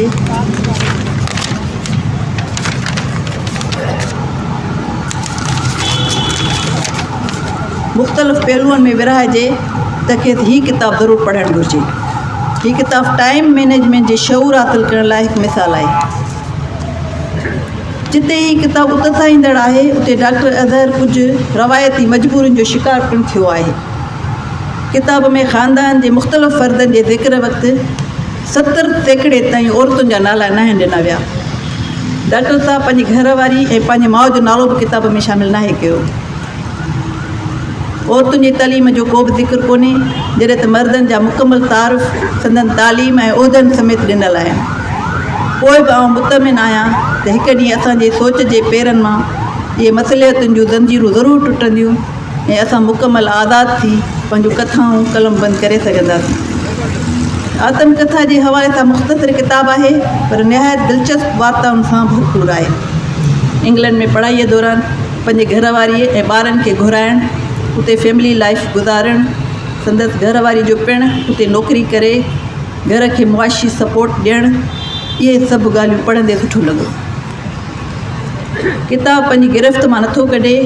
को पढ़ंदड़ अगरि शुरू कंदो त हिक ई वेहक में चइनि 5 कलाकनि में पूरो रवानीअ सां पढ़ी सघे थो ऐं इहा चकमकी सलाहियत ई किताब जी कामयाबी जी ज़मानत सम्झी वेंदी आहे। आख़िरी 2 लाइनूं। आख़िर में आउं डॉक्टर साहब खे किताब जो वाधायूं ॾींदसि, उन उमेद सां त हू 7 ॾहाके शुरू थियण सां हिन आत्मकथा जो ॿियो भाङो आणींदो ऐं पंहिंजे दाख़िली ख़ारिजी वार्ताउनि जी मुकमल तफ़सील सां गॾु कुझु वधीक जुरतमंदाणे अंदाज़ में किताब जेको आहे उहो आणींदो। महिरबानी। गुज़ारिश कंदुसि अज़हर शाह खे त जेको कुझु ॿुधाई ऐं जेको कुझु महसूसु कई उहो अवां जे अॾु ज़ाहिर करे। अला रसूलुल करीम अऊज़ु बिल्लाहि मिनश शैतानिर रजीम बिस्मिल्लाहिर रहमानिर रहीम। हक़ीक़त हिन हाल जी ज़ाहिर करियां ज़री, हक़ीक़त हिन हाल जी ज़ाहिर करियां ज़री, लॻे माठ मिरुनि खे, लॻे माठ मिरुनि खे डूंगर पवनि डरी, वञनि वण भरी ओभर उभरे कोन को। शाह अब्दुल लतीफ़ भिटाईअ जे हक़ीक़त निगारी जे इन मयार खे त असां पहुची कोन था सघूं, पर वसार कोशिश कई त पंहिंजे ज़िंदगीअ सां जुड़ियल हक़ीक़तुनि खे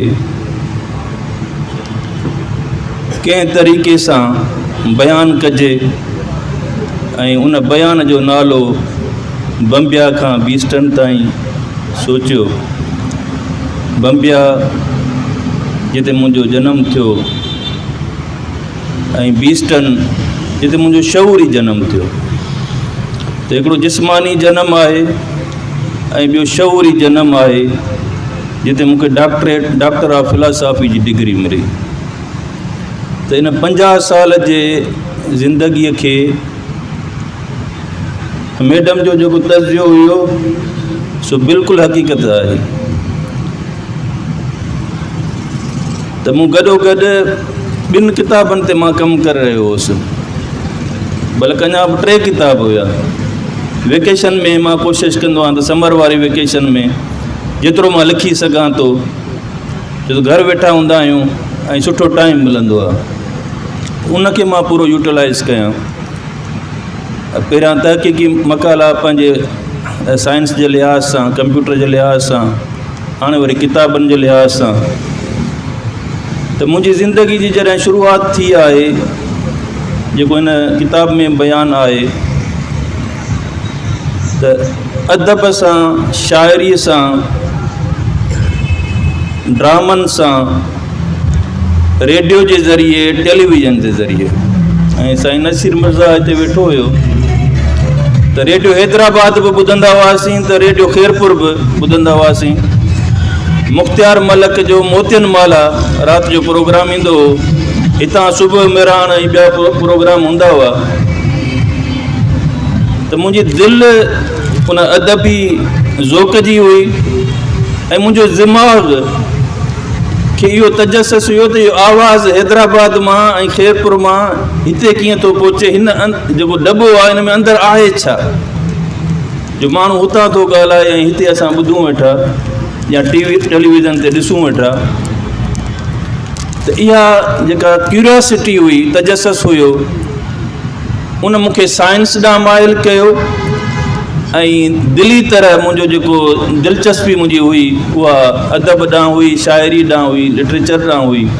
ऐं घर में माहौल शुरू खां अहिड़ो मिलियो किताबनि वारो, वॾे भाउ जे करे, त किताब पढ़ंदे पढ़ंदे हालांकि मूंखे भाउ मना बि कंदो हो त तूं पंहिंजो पहिरियां कोर्स वारो, निसाब वारो कमु उन ते ध्यानु ॾे, हीअ वधीक किताबनि में तूं पवीं थो, पर मां लिकी चुपी पढ़ंदो हुउसि पियो। त उहो मुतालियो जारी रहियो ऐं उन मुताले सां जेका दिलचस्पी रही उहा अॼु ताईं अञा जीअं पोइ तीअं वधे पई। ऐं जेका महिनत कई आहे बालकपण खां वठी, हिकिड़ी पोरियत घराणे खां, हारपे खां, मज़दूरी खां, ऐं पोइ वरी अॻिते हली ट्यूशन पढ़ाइण, ऐं ट्यूशन पढ़ाईंदे जेको रिवार्ड मिले थो महिनत जो, उन जो बयानु हिन किताब में मूं कयो आहे, मुख़्तसर कयो आहे। मां ईअं चवंदुसि त हीअ जेके 5 ॾहाका मूं लिखिया आहिनि, इहो सम्झो त 5 बाबनि जो इख़्तिसार आहे। ऐं जेकर मां मुकमल बाब लिखां त हिकिड़ो तमामु वॾो किताब थी वेंदो, ऐं उन में जेके ॻाल्हियूं घणियूं रहिजी बि वियूं आहिनि त उहे ज़रूरु हिन जो ॿियो एडिशन थींदो त उन में ईंदियूं। पर मूं अॼु जे नौजवान खे, छो जो अॼु जो नौजवान घणा थुल्हा किताब पढ़ण खां लहराए थो, त मूं हिकिड़ो हल्को फुल्को हिकिड़ी आउटलाइन पंहिंजे कैरियर जे लिहाज़ सां, पंहिंजे तइलीम जे लिहाज़ सां, जेका मुंहिंजी पर्सनल ग्रोथ थी आहे, पर्सनल डेवलपमेंट थी आहे, त कीअं मूं हिकिड़े ॿाहिराड़ीअ जे तमामु पोइते पियल माहौल खां सिर्फ़ु ऐं सिर्फ़ु पंहिंजी महिनत सां, सदाकत सां, सचाई सां, लगन सां, दिलचस्पी सां, क्यूरियोसिटी सां, न सिर्फ़ु साइंस में पर साइंस सां गॾु अदब ऐं आर्ट, उन सां बि दिलचस्पी रखे करे, ऐं कीअं मूं GRE पास कई, कीअं मूं NTS पास कई, कीअं मूं स्कॉलरशिप हासिलु कई, ऐं कीअं मां लंडन ताईं पहुतुसि, जेको BBC लंडन असां रेडियो ते त ॿुधंदा हुआसीं, पर मूं कॾहिं ख़्वाब में बि कोन, मूंखे कॾहिं ख़्वाब में बि न आयो त मां उते लंडन वञी सघंदुसि ऐं घुमी सघंदुसि, लंडन में रही सघंदुसि,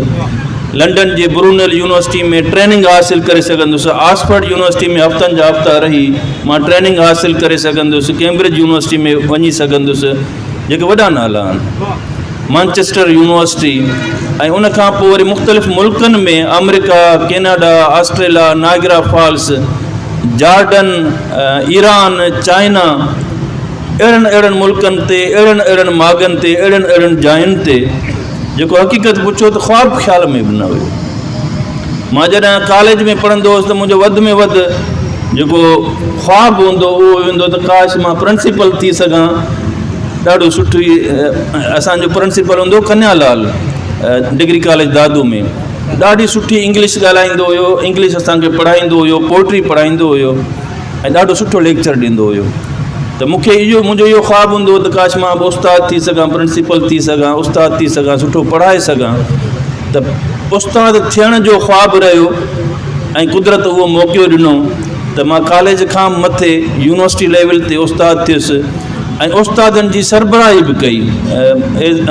प्रेसिडेंट रहियुसि, सेक्रेटरी रहियुसि ऐं न सिर्फ़ु सिंध यूनिवर्सिटी पर पूरी सिंध जे यूनिवर्सिटियुनि जो बि आउं सेक्रेटरी ऐं प्रेसिडेंट रहियुसि ऐं पाकिस्तान लेवल ते जेका federation of all Pakistan universities academic staff association आहे उन जो बि आउं नाइब सदर रहियुसि।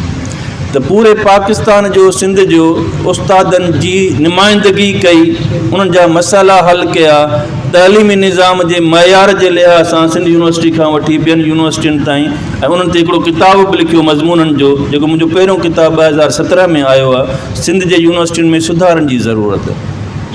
ऐं उन खां पोइ जेके वरी मज़मून लिखिया आहिनि त मां 2019 खां जॾहिं लाड़काणे वियो आहियां त वधीक मूंखे मौक़ो मिलियो इल्मी अदबी संगत ऐं लाड़काणे में जेके इदारा आहिनि, जेके सरगर्मियूं थियनि थियूं, किताब अचनि था ऐं उते फैमिली खां परे मां रहियुसि त मूंखे टाइम मिलियो त मां वधीक लिख पढ़ वारे माहौल में आयुसि।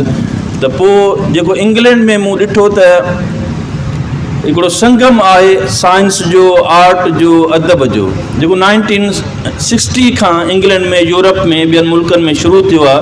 त अदीब पंहिंजे मुंहं सां न हुजनि, साइंसदान पंहिंजे मुंहं सां न हुजनि, इन्हनि में जेको गैप आहे उहो ख़तमु थिए ऐं उन्हनि खे हिकिड़ो कॉमन प्लेटफॉर्म हुजे जिन जे लाइ उन्हनि सोसाइटीज़ ठाहियूं आहिनि, जिते अदीब बि आहिनि, साइंसदान बि आहिनि, आर्टिस्ट बि आहिनि ऐं उन्हनि जो गॾियल डिस्कोर्स थिए थो।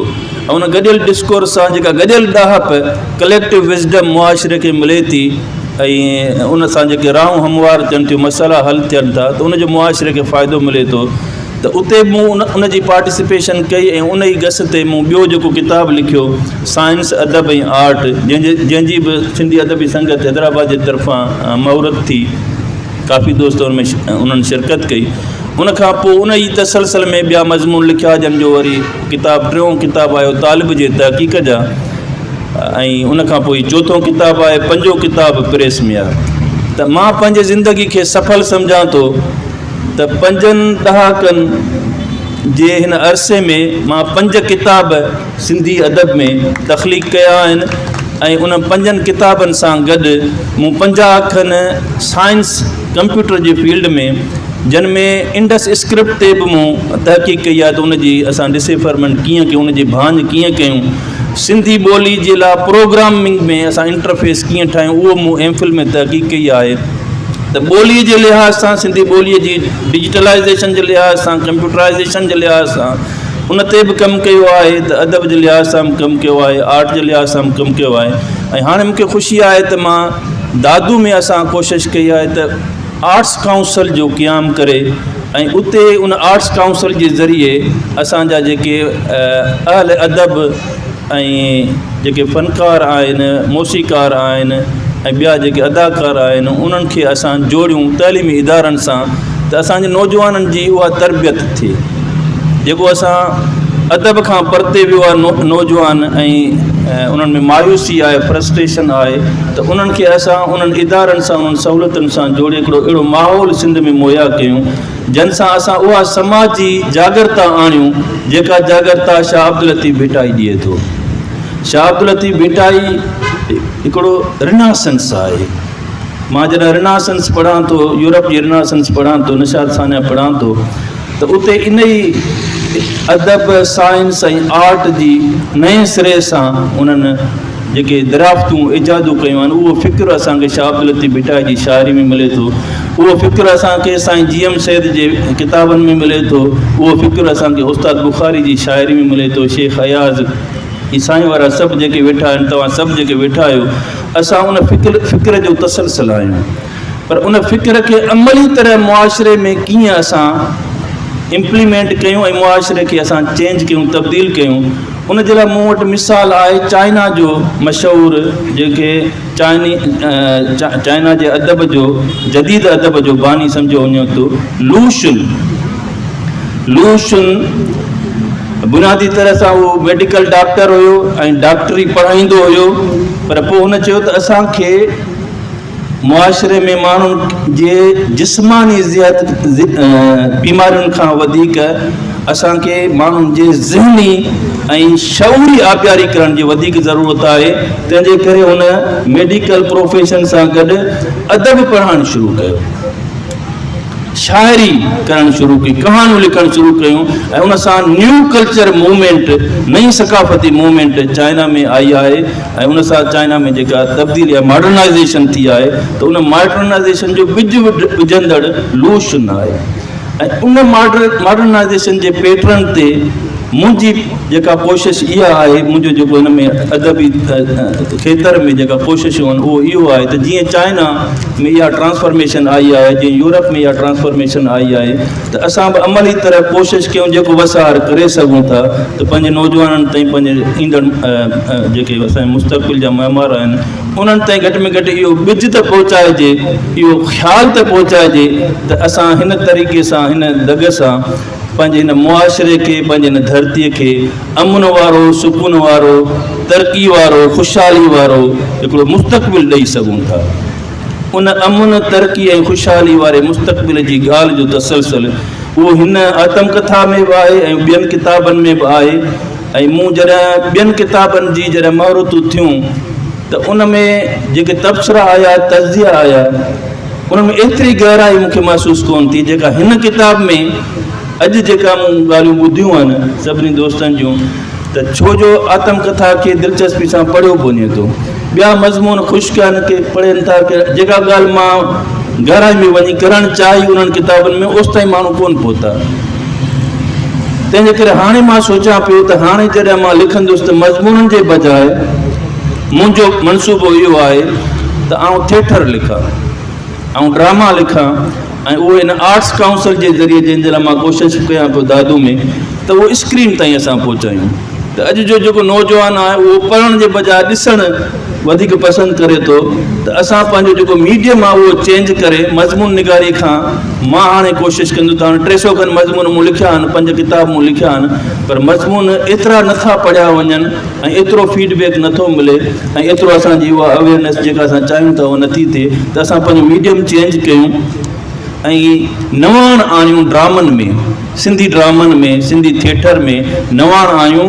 उन में साइंसी फ़िक्र जीअं लूशन, उनजो हिकिड़ो मशहूरु किताबु आहे मेडमेन्स डायरी, पागल आदमी की, उनजो उर्दू में तर्जुमो बि आहे पागल आदमी की डायरी, जंहिं चाइना में सरमाईदारी जागीरदारी निज़ाम जो पाणियूं पटे छॾियूं। माण्हुनि में एॾो शऊर आंदो, एॾो शऊर आंदो, एॾो इनकलाब आयो, एॾी तब्दीली आई जो सभु जेको साम्राजी, जेको सरमाईदारी जागीरदारी निज़ाम, फरसूदा निज़ाम हुयो, उहो पंहिंजो पाण ख़तमु थियण लॻो। त अदब में इहा ताक़त आहे जेका ज़हन मटाए थी, जेका मुआशरा मटाए थी, जेका तरक़ी आणे थी, जेका तब्दीली आणे थी, जेका तहरक आणे थी।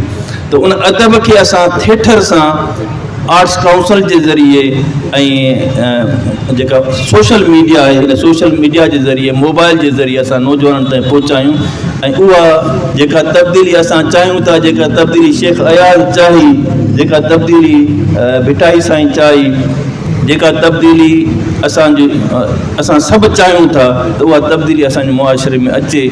इन जे लाइ कोशिशूं आहिनि ऐं तव्हां सभिनी जे तावन सां जेका हयाती आहे कोशिशूं कबियूं ऐं वसार इहो कबो त असां प्रैक्टिकली उहे शयूं पंहिंजे ॻोठ खां शुरूआति कजे। मुंहिंजो ॻोठु साईं ताज जो ॾिसी आया आहिनि, स्कूल जी बि हालति तमामु ख़राबु आहे। त जीअं साईं ॿुधायो ताज साहिबु त मूं बदिली कराई आहे, हितां जो जामशोरो जूं हवाऊं छॾे, हैदराबाद जूं हवाऊं छॾे, दादू जहिड़े काढ़े में ऐं जिते लाइट बि कोन्हे का ऐं तमामु घणी तपश आहे, पर उते मां उहो पघर, छो जो मुंहिंजो पघर वहायल आहे, पोरिया कयल आहिनि, तंहिंजे करे मुंहिंजे लाइ उते रहण को मसइलो कोन्हे को। मुंहिंजे लाइ थधि में अञा मसइलो थी सघे थो, पर गर्मी में मुंहिंजे लाइ को मसइलो कोन्हे को। तंहिंजे करे मां जेका बि तती या थधी जीअं भिटाई जो फ़िक्र आहे उनखे मां इंजॉय कयां थो ऐं मां उते जंहिं माहौल में रहियो आहियां उन माहौल में जेकर मां सुठी का शइ, का बहितरी आणे सघां थो पंहिंजे स्कूल में, पंहिंजे ॻोठ में, पंहिंजे शहर में, त मां सम्झां थो मुंहिंजे लाइ इन खां वधीक का ख़ुशी कोन्हे का। लाड़काणे कैंपस में जॾहिं मां वियुसि 2019 में, त साईं उते एडमिशन न थींदी हुई, सीटूं बची पवंदियूं हुयूं। बार बार एडवर्टाइज़ कंदा हुआ, शागिर्द न ईंदा हुआ। पर जॾहिं मां वञी उते कोशिशि कई ऐं हिकिड़ी सुठी शानदार इमारत ख़ाली पई हुई, उन जे लाइ कोशिशि करे उहा इमारत वरिती, त जॾहिं शागिर्द आया उन इमारत में हुन जे चहिरे ते जेका ख़ुशी हुई, त उहा ख़ुशी ॾिसी जेका मूंखे ख़ुशी थी, त मां सम्झां थो त मूंखे शादीअ ते बि एतिरी ख़ुशी न थी हूंदी, या नौकिरी मिलण ते बि एतिरी ख़ुशी न थी हूंदी, PhD हासिलु करण ते बि एतिरी ख़ुशी न थी हूंदी, जेका उन्हनि चहिरनि ते मुस्कुराहटूं ॾिसी हू तस्वीरूं कढनि पिया, मूंसां अची सेल्फियूं कढनि पिया। त ॿियनि खे जेका ख़ुशी माण्हू ॾेई सघे थो ऐं उन ख़ुशी मां जेका ख़ुशी मिले थी, हक़ीक़ी ख़ुशी उहा आहे। ज़ाती ख़ुशी खां, ख़ानदानी ख़ुशी खां वधीक मुआशी ऐं मुआशरती ऐं समाजी ख़ुशी आहे। जेसिताईं असां ॿियनि इंसाननि खे जेका ख़ुशी ॾियूं था, इंसानियत इहा आहे त असां ॿियनि जे भलाई जे लाइ, ॿियनि जी ख़िदमत जे लाइ, ॿियनि जे सुठाई जे लाइ असां कोशिशि कयूं, असां सुठा बणिजूं। पंहिंजे लाइ हर को सुठो बणिजे थो, पंहिंजे ख़ानदान जे लाइ हर को वसार करे थो, कुर्बानियूं बि ॾिए थो, पर जेकॾहिं उनखां वधीक असां दाइरो पंहिंजो वधाईंदासीं त मां सम्झां थो त उहा ख़ुशी कंहिं बि इबादत खां घटि न आहे। ऐं इहा इबादत करण जे लाइ जेका ज़िंदगी आहे उहा वक़्फ़ कई आहे। जेको केरु क़बूल करे थो, केरु न करे थो, केरु कीअं ॾिसे थो, केरु माण्हू त तव्हां ॾिसंदा त पैगंबरनि मां बि ख़ुशि कोन थिया, उन्हनि खे केतिरियूं तकलीफ़ूं ॾिनियूं। त असां त ख़ताकार आहियूं, गुनहगार आहियूं, त पंहिंजनि कमियुनि खे माण्हू चवंदा आहिनि त बहितर माण्हू उहो आहे, सुठो माण्हू उहो आहे जेको पंहिंजूं कमियूं पेशियूं ॾिसे ऐं उन्हनि ते खिले।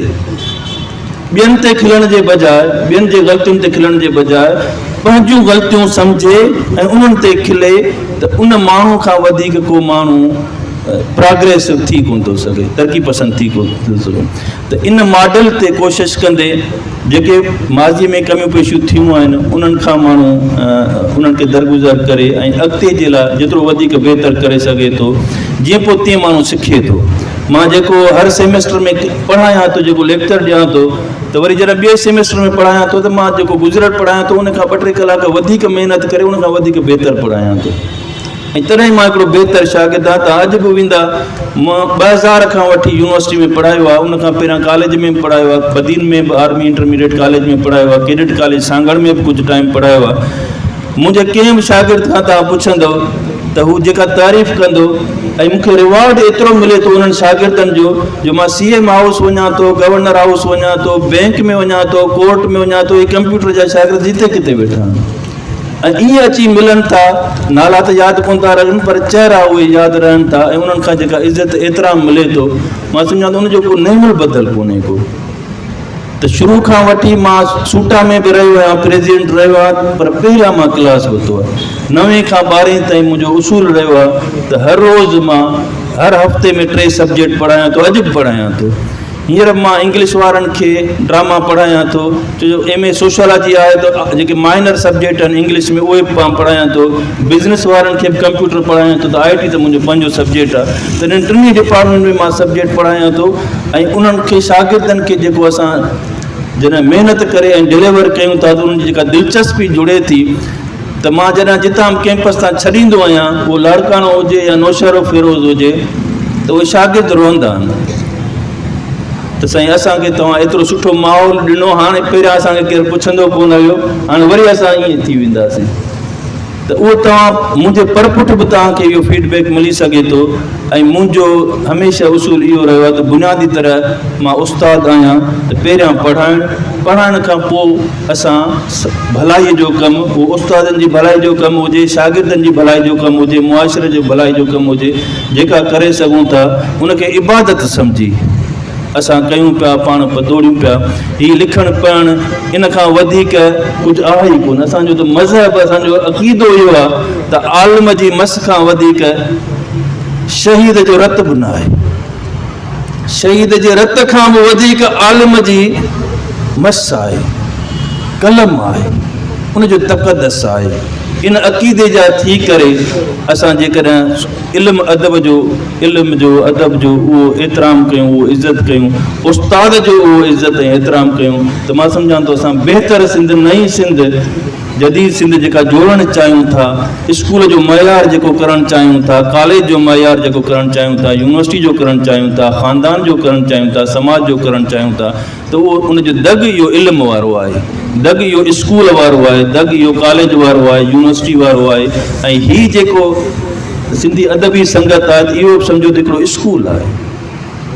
साईं ताजजोई जे सोहबत मां जेको असां सिखूं था, हर हफ़्ते गॾिजाणी थिए थी ऐं तबियत नासाज़ हूंदे बि अस्पताल में साईं हुजे या घर ते बेड रेस्ट ते हुजे, पोइ बि गॾिजाणियूं हलनि थियूं ऐं उन्हनि गॾिजाणियुनि में अचूं था, कुझु ॿुधायूं था, कुझु ॿुधूं था ऐं जेको साईं जी सोहबत मां हासिलु कयूं था, साईं वारनि सॼी ज़िंदगी ॾिनी आहे। त हिननि सां कुझु घड़ियुनि में असांखे जेके हासिलात थिए थी और असां केतिरा किताब पढ़ूं। साईं ज़वार नक़वी साहिबु आहे कि असां जॾहिं अञा पढ़णु शुरू कयो, अख़बार पढ़णु शुरू कयो त साईं वारनि जा कालम पढ़ंदा हुआसीं ऐं उनजी हसीन लैंग्वेज ॿोली हूंदी हुई। नसीर मिर्ज़ा खे हवाउनि जे दोष रेडियो ते ॿुधंदा हुआसीं। त अॼु मुंहिंजी ख़ुशनसीबी आहे त उन्हनि चहिरनि सां, उन्हनि शख़्सियतुनि सां, मैडम जो नालो केतिरो ॿुधो, केतिरो उनजी शाइरी पढ़ी, मैडम शबनम गुल जा मदा रहिया, उन्हनि जी शाइरी पढ़ी आहे, उनजा कालम पढ़िया आहिनि। अॼु मैडम न अची सघी आहे पर उन मुंहिंजे किताब जो मुहाग लिखियो आहे, तालिब जी तहक़ीक़ जा मुहाग लिखियो आहे, तमामु सुठो मुहाग लिखियो आहे। तव्हां सभिनी दोस्तनि खे हूअं त पिया हिते हुते पढ़ंदा हुआसीं, पर हाणे जॾहिं रूबरू इंटरेक्शन थिए थो त हीउ 2024 खां पहिरियां मुंहिंजो घणो हूंदो हुयो लाड़काणे में ऐं पोइ वरी नौशहर फिरोज़ में। त लाड़काणे में मां रहियो आहियां त शिकारपुर हुजे, खैरपुर हुजे, सखर हुजे, उन्हनि सभिनी सां, अदल सूमरे वारनि सां, अयाज़ गुल वारनि सां, मुख़्तार मलिक वारनि सां, इन्हनि सभु ईसा मेमन वारनि सां, लाड़काणे में जेके बि दोस्त आहिनि उन्हनि सां इंटरेक्शन। उन खां पोइ नौशहर फिरोज़ में बि सुठो इल्मी अदबी माहौल मिलियो, दादू में मिलियो, मिठीअ ताईं पहुतासीं, मुकेश वारा वेठा आहिनि। त हितां हीअ जेका हिकिड़ी लाट आहे सिंधी अदबी संगत जी, उनजो जेको मक़सदु आहे, मक़सदु तमामु वॾो आहे, पर जेका दिलचस्पी आहे माण्हुनि जी, नौजवाननि जी, उहा अलाए छो घटि आहे। ऐं अक्सर करे जेको उनजो कारवायूं आहिनि, इवन त कारवायूं कीअं हलाइजनि, हीअ किताब में कीअं लिखिजे थो, साईं ताजजोई खां असां इहो सॼो रिकॉर्ड सम्झो आहे। असां तंज़ीमूं हलायूं आहिनि, वेलफेयर तंज़ीमूं हलाइनि, पर अहिड़े नमूने सां जीअं साईं उनजी कारवाई हलाइनि था, लिखनि था ऐं पूरो रिकॉर्ड अचे थो। त मां सम्झां थो ॿियनि जेके ॿियूं शाख़ूं आहिनि ॿियनि शहरनि जूं, उन्हनि खे तरबियत जी ज़रूरत आहे। उन्हनि में इन सिलसिले जो, इन तरीक़ेकार जी अञा शॉर्टेज आहे, जेका असां हितां शयूं ॾिसूं था। त हिन जो जेको मक़सदु आहे अदबी संगत जो, उन मक़सद जे लिहाज़ सां मुंहिंजी हिन ॿिए किताब जी हिते थिए पई ऐं इंशाअल्लाह इहो तसलसल हूंदो। तव्हां सभिनी दोस्तनि खे हिते ॾिसी, तव्हांखे ॿुधी ऐं तव्हां जे लफ़्ज़नि जे लाइ ऐं तमामु घणो शुक्रगुज़ार आहियां, तव्हांजे हिमथाइण जे लाइ, छो जो इहा हिकिड़ी मञता हूंदी आहे ऐं जंहिंसां हिमत अञा हौसलो अञा वधंदो आहे ऐं माण्हू वधीक करण जी कोशिशि कंदो आहे। मुंहिंजो जेको अॻिते जे लाइ, फ्यूचर जे लाइ मूं पहिरियों ॿुधायो त हाणे मुंहिंजी ड्रामा मां पढ़ां पियो, मिर्ज़ा कलीज बे खां वठी जेका एंथोलॉजी आहे ड्रामनि जी, उहा पढ़ां पियो, सम्झां पियो ऐं थिएटर ते, इन ते आर्ट्स काउंसिल ते, उन ते कमु कयूं पिया। ऐं तव्हां सभिनी जे इंशाअल्लाह तावन सां दादू में जॾहिं सिलसिलो जुड़ियो आर्ट्स काउंसिल जो, त तव्हां सभिनी खे वरी उते बि असां जोड़ींदासीं, उते दावत ॾींदासीं। ऐं हिते बि आर्ट्स काउंसिल आहिनि, इन्हनि जे ज़रिए असां स्क्रीन ते, मोबाइल ते अॼु जे दौर जे लिहाज़ सां साइंसी फ़िक्र जी घणी असां तशरीह करे सघूं था, अवेयरनेस ॾेई सघूं था, जंहिंजी असांजे मुआशिरे खे ज़रूरत आहे। ऐं हीअ जेको ज़मीनदारी निज़ाम आहे, जागीरदारी निज़ाम आहे, फ़रसूदा निज़ाम आहे, मैडम जेका ॻाल्हि कई नालनि जी, त मूं पंहिंजे नानियुनि जा, औरतुनि जे ख़ानदान जे नाला ॾिना आहिनि, इहो बि सिहतनि में ॾाढो मुश्किल हूंदो आहे। उन ते बि मूंखे तनक़ीद हूंदी, ख़ानदान तो नाला असांजा ॾेई छॾिया आहिनि, पर हीअ जेके कुझु नाला रहिजी विया आहिनि त उहे ग़ैर शऊरी तौरु, घरवारी जो मुंहिंजो नालो आहे शाज़िया शाह, जेका पाण पढ़ियल लिखियल आहे, MSc मैथमेटिक्स में आहे, एसोसिएट प्रोफेसर आहे हिते ई हैदराबाद में गर्ल्स कॉलेज में। ऐं उन खां अलावा मुंहिंजी माउ जो नालो मेमनत बीबी, उनजी बि काफ़ी मूं उन में तारीफ़ ॾिनो आहे, माउ जो कुझु हाल अहिवाल ॾिनो आहे, पर अञा ख़ानदान जो बि कुझु ज़िक्र रहियल आहे ऐं उजलत में मूं कुझु लिखियो आहे। तंहिंजे करे उन में जेके दाख़िली तव्हां सम्झो त जेके अहसास न अची सघिया आहिनि, त उहो उन तकड़ जे करे जो वेकेशन जो हिकिड़ो वक़्तु हूंदो आहे, उन वेकेशन जे वक़्त में उहो किताब जो पूराओ करिणो हुयो। त अॻिते वरी हिनखे बहितर करे ऐं जेके शयूं अञा यादगिरियूं रहियूं आहिनि त उहे हिन में शामिलु करे हीअ सिर्फ़ु मूं नौजवाननि जे लाइ हिकिड़े पंहिंजे ज़िंदगी जो ऐं कैरियर जो तालीम जो हिकिड़ो मिसाल मुहैया करण जे लाइ जल्दी में ई कोशिशि करे उन्हनि जे लाइ हिकिड़ो ॾिनो त मौजूदु त हुजे, ज़िंदगी ते भरोसो कोन्हे। ऐं मां तव्हां सभिनी खे गुज़ारिश कंदुसि त तव्हां जेतिरो जल्दी लिखी सघो था पंहिंजे ज़िंदगी जे बारे में, तव्हां इहो 10-10 साल वारो मॉडल खणो, शुरूआती 10 सालनि ते लिखो ऐं पंहिंजे मिटनि माइटनि खां, पंहिंजे माउ पीउ खां जेके बि मौजूदु आहिनि त उन्हनि खां तव्हां उहे यादूं नंढपण वारियूं वठो, त उहे लिखण महिल जेका ख़ुशी मिले थी त उहा तव्हां महसूसु नथा करे सघो। पंहिंजे बालकपण जे बारे में, पंहिंजी ज़िंदगी जे बारे में थोरो ॾुखियो लॻे थो, पर जॾहिं माण्हू अचे थो टेम्पो में, तसलसल में अचे थो, स्ट्रीम उहा अचे थी, त तव्हां सम्झो त वरी ज़िंदगी वरी जियो था ऐं उनजो जेको लुत्फ़ मिले थो ऐं उन में तव्हांखे पंहिंजे ज़िंदगी जो बि हिकिड़ो तजुर्बो तव्हां पंहिंजो पाण कयो था ऐं उन तजे सां तव्हांखे घणी जेका पंहिंजे पाण में रिफाइनमेंट आहे, अॻिते पंहिंजे पाण खे शख़्सियत खे तव्हां कीअं बहितर करे सघो था, त हिकिड़ो स्टॉप बि हूंदो आहे मुंहिंजो पंहिंजे लिहाज़ सां, पंहिंजी शख़्सियत जे लिहाज़ सां, त इहो लिखणु ज़रूरी आहे। ऐं ॾाढो सुठो मुंहिंजो तजुर्बो रहियो हिन आत्मकथा लिखण जो, तमामु जल्दी मां लिखी वियुसि, 10 सालनि वारो मूं मॉडल खयो त हुन में थोरी डेटा कुझु बि मिटनि माइटनि खां पुछियो ऐं यादगिरियूं वरजायूं त तमामु जल्दी माण्हू लिखी सघे थो।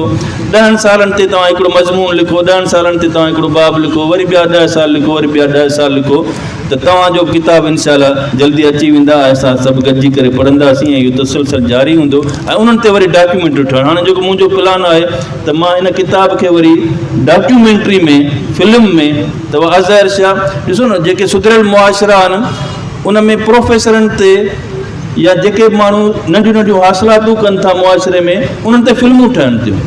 असां वटि फिल्मूं कंहिं ते थियूं ठहनि, मोब शीदी ते ठहंदियूं, परू चांडीअ ते ठहंदी, ऐं हिकिड़ा अहिड़ा किरदार जिन में कुझु चङायूं हूंदियूं, पर जेके ॿिया किरदार जेके सरापा महिनत आहिनि, सरापा जुदोजहद आहिनि ऐं सरापा इंस्पायरेशन आहिनि। साईं कलंदर शाह हुजे, इल्म जा भंडार आहिनि, साईं जवाहर नक़वी हुजे, साईं ताज जोयो हुजे, इन्हनि ते फिल्मूं ठहणु घुरिजनि ऐं इहा वॾी इंडस्ट्री आहे। जेकॾहिं इहे असां डेवलप कयूं ऐं मुआशिरे में माण्हुनि ताईं पहुचायूं त हिकिड़ी क़दुरदानी थींदी। उन क़दुरदानी जी असांजे मुआशिरे में ज़रूरत आहे। सलीम चना पंहिंजी ज़िंदगी ॾिनी आहे, इन ते हिकिड़ी फिल्म अचे, हैदराबाद जो छोकिरो, इन उन्हनि सां हिकिड़ी फिल्म अचे, नुनारी साहिब ते हिकिड़ी फिल्म अचे, डॉक्यूमेंट्री अचे। इहो मुंहिंजो मक़सदु आहे त आर्ट्स काउंसिल में असां मुआशिरे जे इन्हनि किरदारनि ते जन पंहिंजूं ज़िंदगियूं ॾेई छॾियूं आहिनि, उन्हनि किरदारनि ते असां उन्हनि जी ज़िंदगी में फिल्मूं ठाहियूं त जीअं उहे बि ॾिसी सघनि ऐं ॿियनि खे बि हिकिड़ो मॉडल मिली सघे त जीअं हुननि महिनत सां पंहिंजो उहो मक़ाम हासिलु कयो आहे, समाज जे लाइ ख़िदमतूं कयूं आहिनि, त उन समाज खे असां जोड़े करे उन में बहितरी आणे सघूं। अॼु मुंहिंजे भाउ जी धीउ जी शादी आहे, तंहिंजे करे उहो हिते मौजूदु कोन्हे, को डॉक्टर नूर मोहन शाह, हुनजी धीउ मिशल शाह जेका नमल यूनिवर्सिटी में लेक्चरर आहे, अॼु हुनजी शादी आहे। मूंखे होॾां वञिणो आहे ऐं मूं साईं खे बार बार चयो पिए, ॿिया जेके दोस्त जन सां हुजत हुई, मुंहिंजो त 3 मिंटनि खां वधीक न ॻाल्हाइजो, पर पोइ बि नज़ीर साहिबु 16 पना खणी बीह रहिया। त हाणे इहे जेके 16 पना आहिनि, 8 पना आहिनि या जेके बि आहिनि, त उहे इनशाला शाया थींदा, कंपोज़ करे शाया कंदासीं। हिते सिर्फ़ु इहो आहे त इख़्तिसार ऐं उहो तमामु सुठे नमूने सां सभिनी दोस्तनि जो ऐं हथ ॿधी सभिनी जो शुक्रियो अदा कयां थो, स्टेज वारनि सभिनी साईं जो, ख़ासि करे साईं ताज जोयो जो, साईं गुलशेर जो, जन महिनत करे ही तमामु सुठे माहौल में तमामु सुठे नमूने सां, ऐं लोकेशन बि ॾाढी सुठी सिलेक्ट कई। गुलशेर साहिब जो इहो आइडिया हो त हेॾां बैनर बि लॻी थो वञे, स्टेज बि ॾाढो सुठो सुठे नमूने सां वेठा आहियूं।